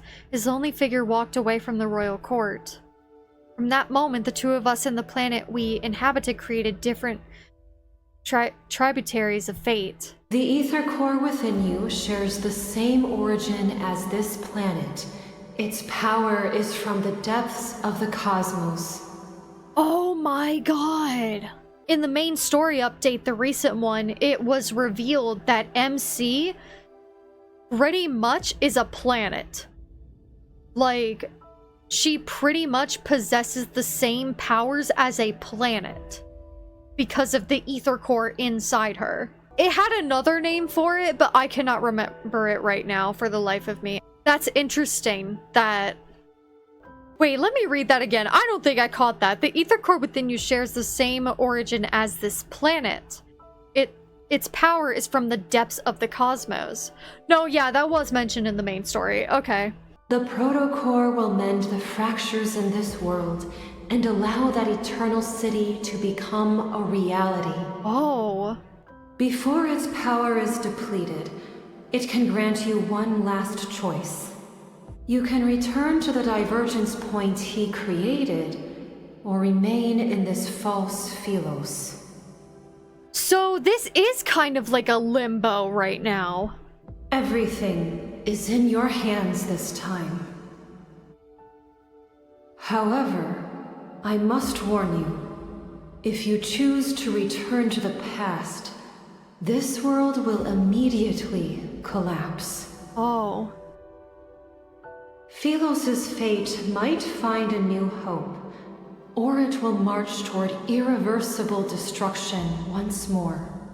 Even you shall become an unknown variable. Oh. Have you decided? I want to go back. I want to go back. In the boundless passage of time, eternity is nothing but stagnation, and existing in such a state is meaningless. More importantly, Xavier shouldn't be trapped in that darkness. Aww. So she's doing this to save him. The light fades and I feel my body becoming solid again as I return to the entrance of the cave. I come to my senses and look at my hands. They're gradually becoming transparent. Does that mean this world is collapsing? Ferryman waits silently at the cave entrance. Only when he sees me emerge does he smile. Go. You've made your decision, and I'm certain it's the best one. Wait, his name changed! Wait! When did his name change? Wait! His name changed! He's the teacher! He's the teacher from the Lightseeker myth! I knew his voice sounded familiar. My dear child, I have always been proud of you, and you've been through so much. As your teacher, I owe you an apology. Holy shit, the ferryman is the teacher. I stare at the old man's familiar face, yet I can't remember who he is. He says nothing else. He hugs me before giving me his oar. Wait! He doesn't stop, nor does he look back as he walks into the river. The waters lap the shore and wash away his last footprints. The small boat rocks back and forth as it sails along the inky black river. Acting as my guide, the glowing orb of light that was hanging from the bow vanishes once the boat docks. Shadowbind anxiously paces back and forth along the river's side. He calls out to me when he spots me. Are you going to take me to him? Shadowbind stomps his hooves before galloping off with me on his back. We're heading to Cinderfell. In these final moments, I must be by his side. No matter what happens, we'll stand together. Okay, so Cinderfell is kind of like a false point in time. Is that my understanding? Cinderfell is a false point in time that was created because of Xavier going back or something? Because of the decisions that MC and Xavier made to try and save Philos, I guess? And she said she wanted to go back, but because she said she's going back to where all of this started, this world is now collapsing, and she's collapsing along with it. And she wants to be with Xavier before the world collapses. So that means Xavier's gonna be, like, disappearing with this world as well, I assume. Wow, this is very sad. Okay. Oh, okay, we're starting here. Wind sweeps across the wasteland. The sky is drenched in a blood-red light. In the distance, battle standards lie in the mud. Revenant knights stagger between mountains of corpses. No one knows when the horns of war sounded. On this night soaked in unnaturally bright moonlight, the Revenants are reminded of the great battle that destroyed Philos. The king who destroyed Philos is the sinner who destroyed eternity. You decided to face me alone. Shall we make a bet? Let's see if these people you're trying to save, in spite of your tainted reputation, believe in you or me. Oh, so they're in war right now. Oh, survivors of Philos, your former king has rendered your sacrifices meaningless! Oh no. Hordes of Revenants walk. They drag their stumbling feet as they approach the city walls step by step. Broken arrows and spears lie scattered on the ground. Meanwhile, he's encircled by thousands of Revenants. Countless spears are thrust toward him. Countless blades slash him. No, Xavier! The Revenants have been consumed by their hatred and despair for too long. They need a living sacrifice to pay the debt they owe to the dead. Yet Cinderfell was never meant to exist. It doesn't belong to the living or the dead. Like I said, it's a limbo. The light blade that once protected the kingdom has transformed into the dark blade that slays the dead. Before its collapse, he entrusted the protocol to me along with Philos' last chance of survival. In that moment, I was the only person who could access the divergence point and return to Philos. Yet he would remain trapped within this madness of eternity's embrace till the apocalypse arrives. The massive sword roars as it slashes and cuts. It impales one Revenant soldier after another as they lunge toward him. However, the Revenants slowly realize the blade that once struck fear into them can no longer reduce them to ashes. Silence lasts for a moment, then they erupt into a frenzy. That sword is no longer the arbiter of death. They cannot be destroyed. There's no need to be afraid. They celebrate, they howl, they surge like a wave toward the lone figure who still stands with the sword. Xavier! He turns his head, his gaze passing the flames and smoke of battle. When we make eye contact, surprise appears on his face. How did you... Why did you think I'd go somewhere without you? I spur Shadowbind through the Revenant horde. Without any hesitation, I charge toward him. As our paths intersect, I lean down and grasp his wrist. I pull him up behind me in one swift motion. Aww. I'm the one holding his hand this time. As our powers resonate, this is a pretty shot. As our powers resonate, light swiftly coalesces and forms into a blade. Streams of light wind along the back of the blade. Power surges and boils between our palms. I love this new animation. This is really good. Before the Revenants can lunge toward us, I grab his hand. Together we raise the sword once more. The two swords of the stars were always meant to point in the same direction. Oh. Now you two remember, you can die together. Philos doesn't need traitors. May you have an audience with eternity. You can be quiet. The great sword delivers a mighty slash. The wind howls and the very fabric of reality shifts. Amidst violent tremors, a rift splits open the sky. Countless golden rays rain down and slice the dark clouds like sharpened blades. Philos' apocalypse shall descend at long last. The light! It's the light! It's the sun! We've returned to Philos! Our salvation! Oh, they don't know. The sunlight is akin to a torrential downpour after a long drought. Delirious with joy, the Revenants raise their heads and race toward a small hill formed by piles of armor. They're desperate to be the first one to touch the light, yet it's so dazzling and brilliant that it's impossible to look at. The Revenants are forced to close their eyes. The black armor covered their bodies starts to crack. It happens once, and then there's another crack, and a third crack appears. Crystals rapidly spread across the skin that's touched by light. They reach their shoulders, chests, and arms. It burns! Monster! I've become a monster! No! This is a wanderer! Is this the price they have to pay? Their faith that's forged from lies, a pilgrimage built upon flesh and blood, all of it leads to an even more absurd death. The overwhelming flood of light knocks them down and breaks them. In the distance, atop a pile of armor, a lone figure remains. He sways as if he's about to fall, yet he struggles to stay upright. The eternity of Philos! It cannot! It cannot! That body, which channeled the power of countless revenants, is like an arrow at the end of its flight. However, it stubbornly maintains a massive spectral form. In its despair, he turns only to see a light blade tear through the heavens. It rushes toward him with an overwhelming force. Light blades devour heaven and earth. Time seems to freeze in this moment. Then there is silence. Oh, this is epic! Shadowbind, who's beneath me, vanishes. As I'm about to fall onto the sharp spears below, a hand grabs me.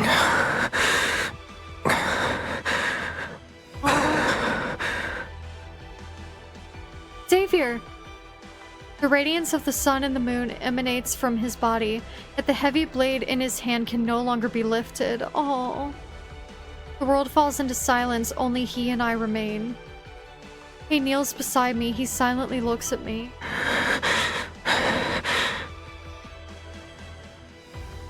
He opens his mouth as if he's trying to speak, but he can't utter a single word. No.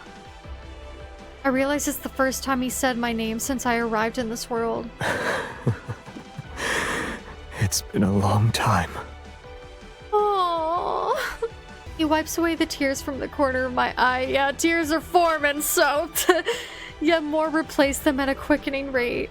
I don't understand how he can laugh while saying those words. The most important person in my life left me for a faraway place I thought he would never return. The days we spent apart grew longer than the days we stood side by side. Was this your choice? I shake my head, then I nod. He doesn't actually know my decision. Good. The choice you made must be the best one. Lumen flora petals mingle with ashes and float into the sky dyed by twilight. Our story is coming to an end. Here it is. I'm going to bawl my eyes out.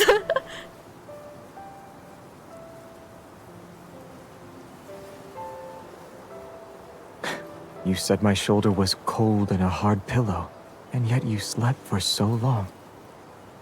Do you like this one? I do like it, but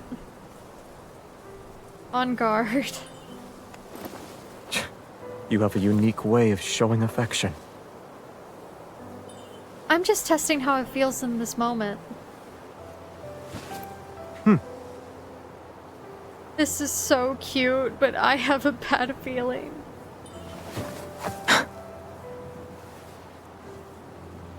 Start again. Nimble and light when you hold it. It's perfect for your skill level. It managed to strike the crown, has good durability, and is good as a sword. The sword is well made, but the storm has passed, in this world filled with sunlight and flower fields.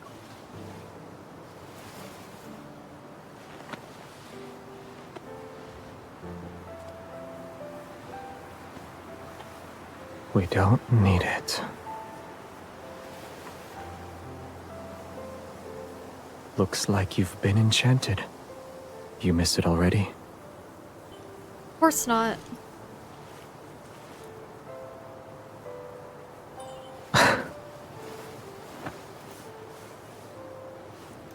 Oh. My hand would look weird if it's not holding a sword.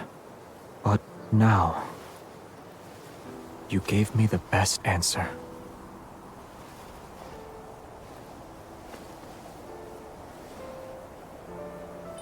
It looks like a little bird's The tail. sunlight and flowers are too peaceful. We could use a lively friend.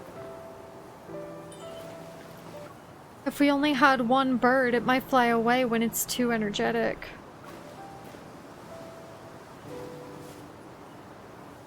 One. Oh. This hurts. Oh.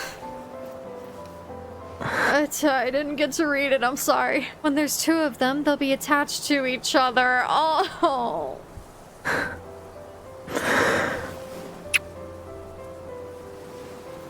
Once they're used to caring for each other, they'll never be apart. Oh.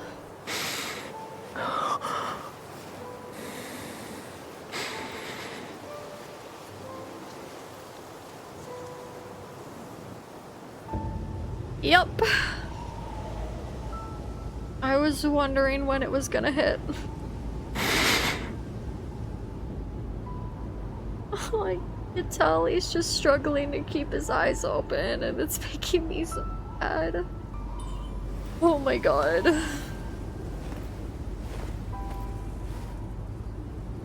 Your face is so cold. The sun is coming out. We won't be cold for much longer. Oh, little kiss on the forehead. We'll always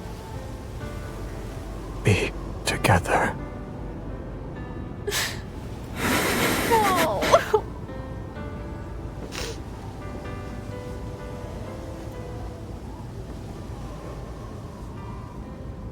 Oh. Oh. Zay, Why do the knights always say, "May Philos prosper and eternity's divine gaze"? All these men do is make me cry. Damn. Is it because we have very, very long lives? In Philos' oldest historical records, eternity doesn't refer to one's lifespan, but rather the stories of humanity. These tales are told by both the living and the dead. The living gather the embers left by those who have passed away. The footsteps of the dead echo in the dust. Their stories shall be recited by poets and told by travelers around a campfire. When their names are spoken once more, only then will their unfulfilled ambitions, unexpressed love, and unsolved mysteries transform into stories that are passed down for generations. And to endure the test of time can be seen as a divine miracle. Eternity has always been about stories that can immortalize humanity's joys and sorrows. Aww. Fuck. As soon as I let go of his hand, the world is released from some kind of constraint. Everything begins to move backward. My consciousness is plunged once more into that familiar darkness. He's being reborn again. But a beam of warm light gently lifts my body. In the rapidly flowing river of time, I witness many miracles I've never seen before. A tree learns to stand again from the scorched earth. A bird breaks free from the mud and takes flight. All the wilted flowers with faded colors return to the hands of knights rushing to meet their beloved.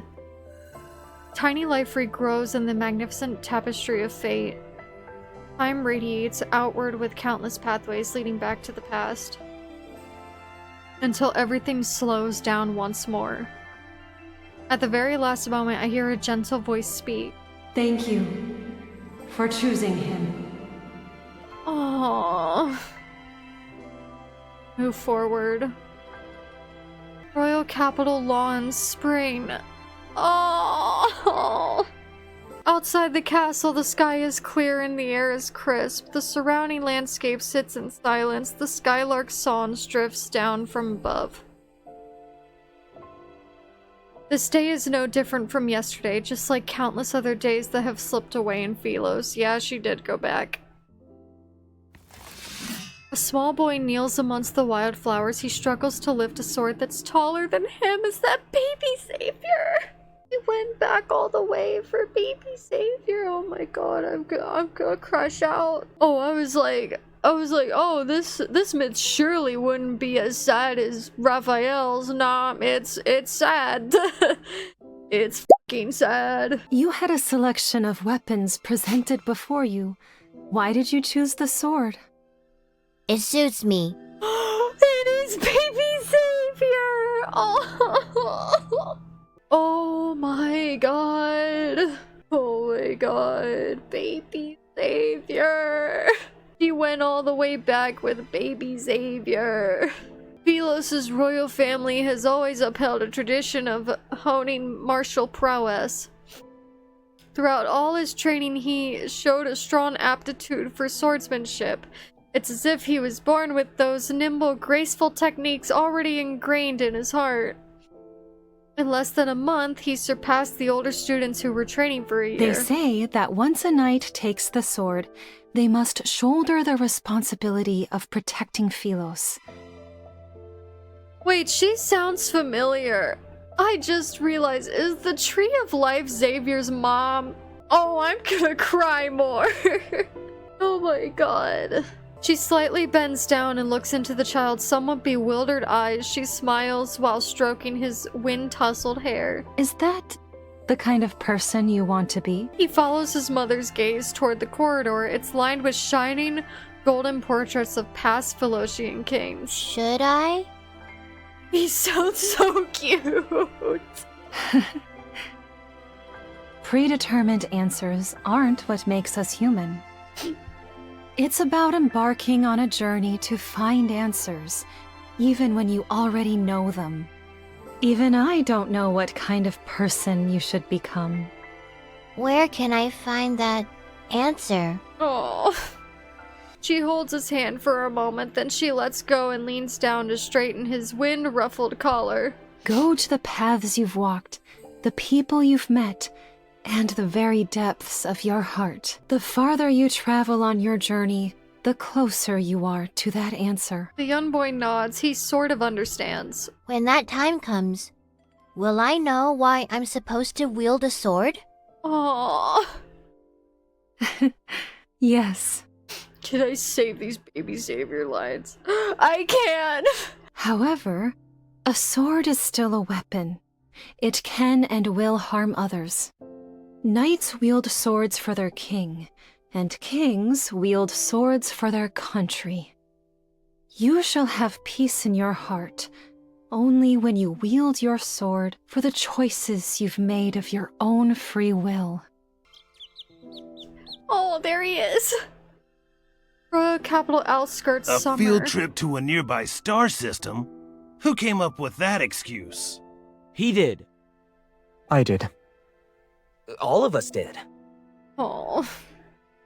I don't sense a hint of remorse from any of you. Face the wall and reflect on your actions. Xavier, come here. Yes, sir. So are we like watching his life? Was Traceback 1 your idea? Yes. The backtrackers and the secret base under the library were also your doing. Oh. Yes. I must have committed terrible sins in my past life. How else could I have ended up teaching self-righteous fools like you? Wanderers have gnawed this planet inside out. Why are you pretending you can't see it? It's not your turn yet. Shut your mouth. Stubborn old fool. A kingdom will not capitulate to anyone, not even its crown prince. You will be abandoned by the royal family the moment you turn your back on them. Have you truly thought this through? I know what I need to do.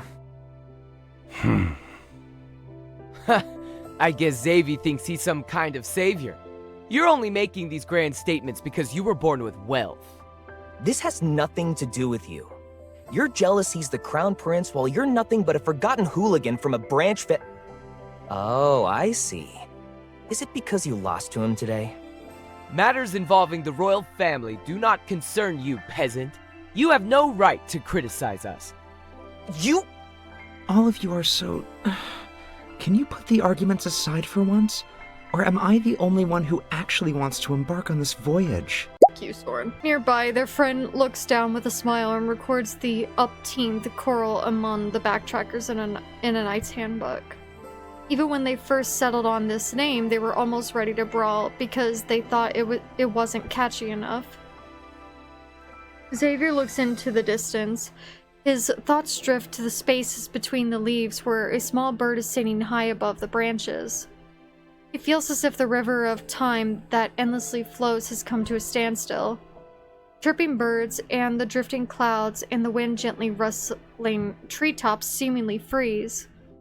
He turns around and gazes at the green fields at the foot of the distant mountains. For some unknown reason, he thinks he hears someone calling his name. Yet under the dappled light shifting through the leaves, there is only one fruit that has fallen. That brat hits too hard. Oh, I almost forgot. I won't tell her about the backtracking. Don't worry. Oh, so she's there. So, did he notice her? What happens between us doesn't involve you. You... This is what I get for trying to be nice. Self-record Autumn. It's time to go.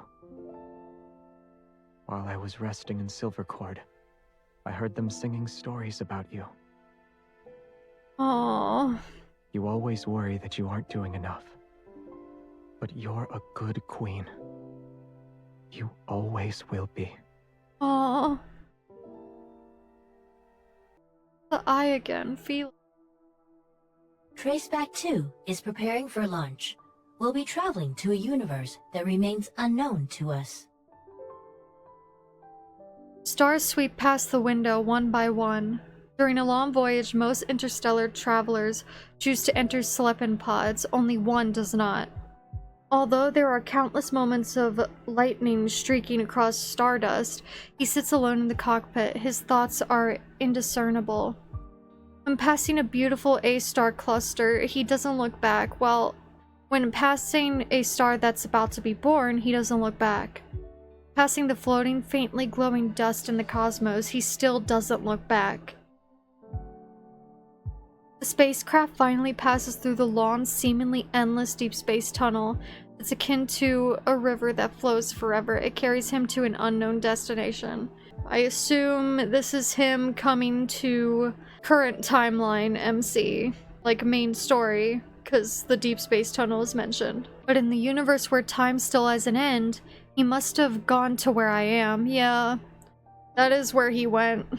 Yep, that's where he went. Holy shit. That was a good myth. I very much liked that a lot. It didn't make me cry as much as Raphael's myth did, but storytelling wise, it was really, really good. The visuals were good. I really liked that the Kindles were longer.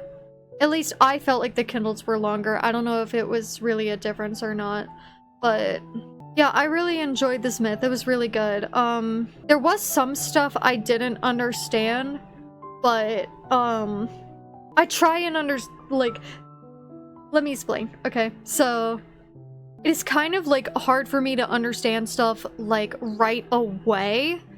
So for this myth, it's probably gonna take me a few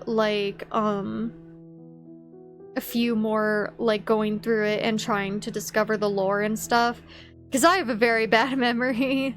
But my theory is Xavier's mother is the Tree of Life because she said thank you for choosing him, and they have literally the exact same voice.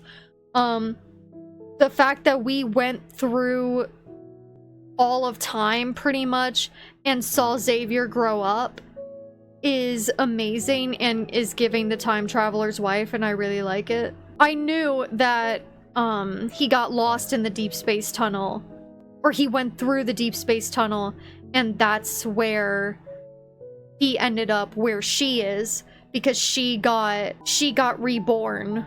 Because in my theory is she got reborn into main story, or like wherever the Silas stuff happened, because I still think everything is connected. So what we learn in the main story is MC fell to Earth, right? MC fell to Earth, and that's when they started experimenting on her.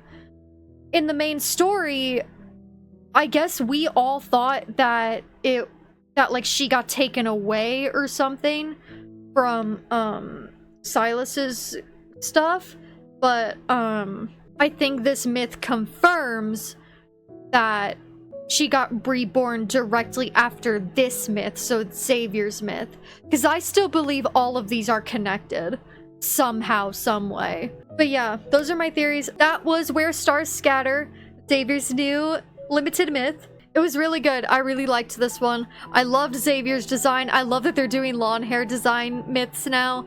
I'm loving MC's new outfits to these myths. Like Raphael's myth look has been killing it. Like Xavier's myth look has been killing it. I am so excited to see Zane's and definitely Silas's. But yeah, if you like this video, go ahead and hit that like button. If you want to go ahead and subscribe, it really helps me out. If you want to get notified when I post a new video, go ahead and hit that bell icon. If you want to leave a comment, go ahead. If you want to add it to a playlist, go ahead. Do all the YouTube thingies. Make sure you all stay kind to one another. Okay, bye-bye!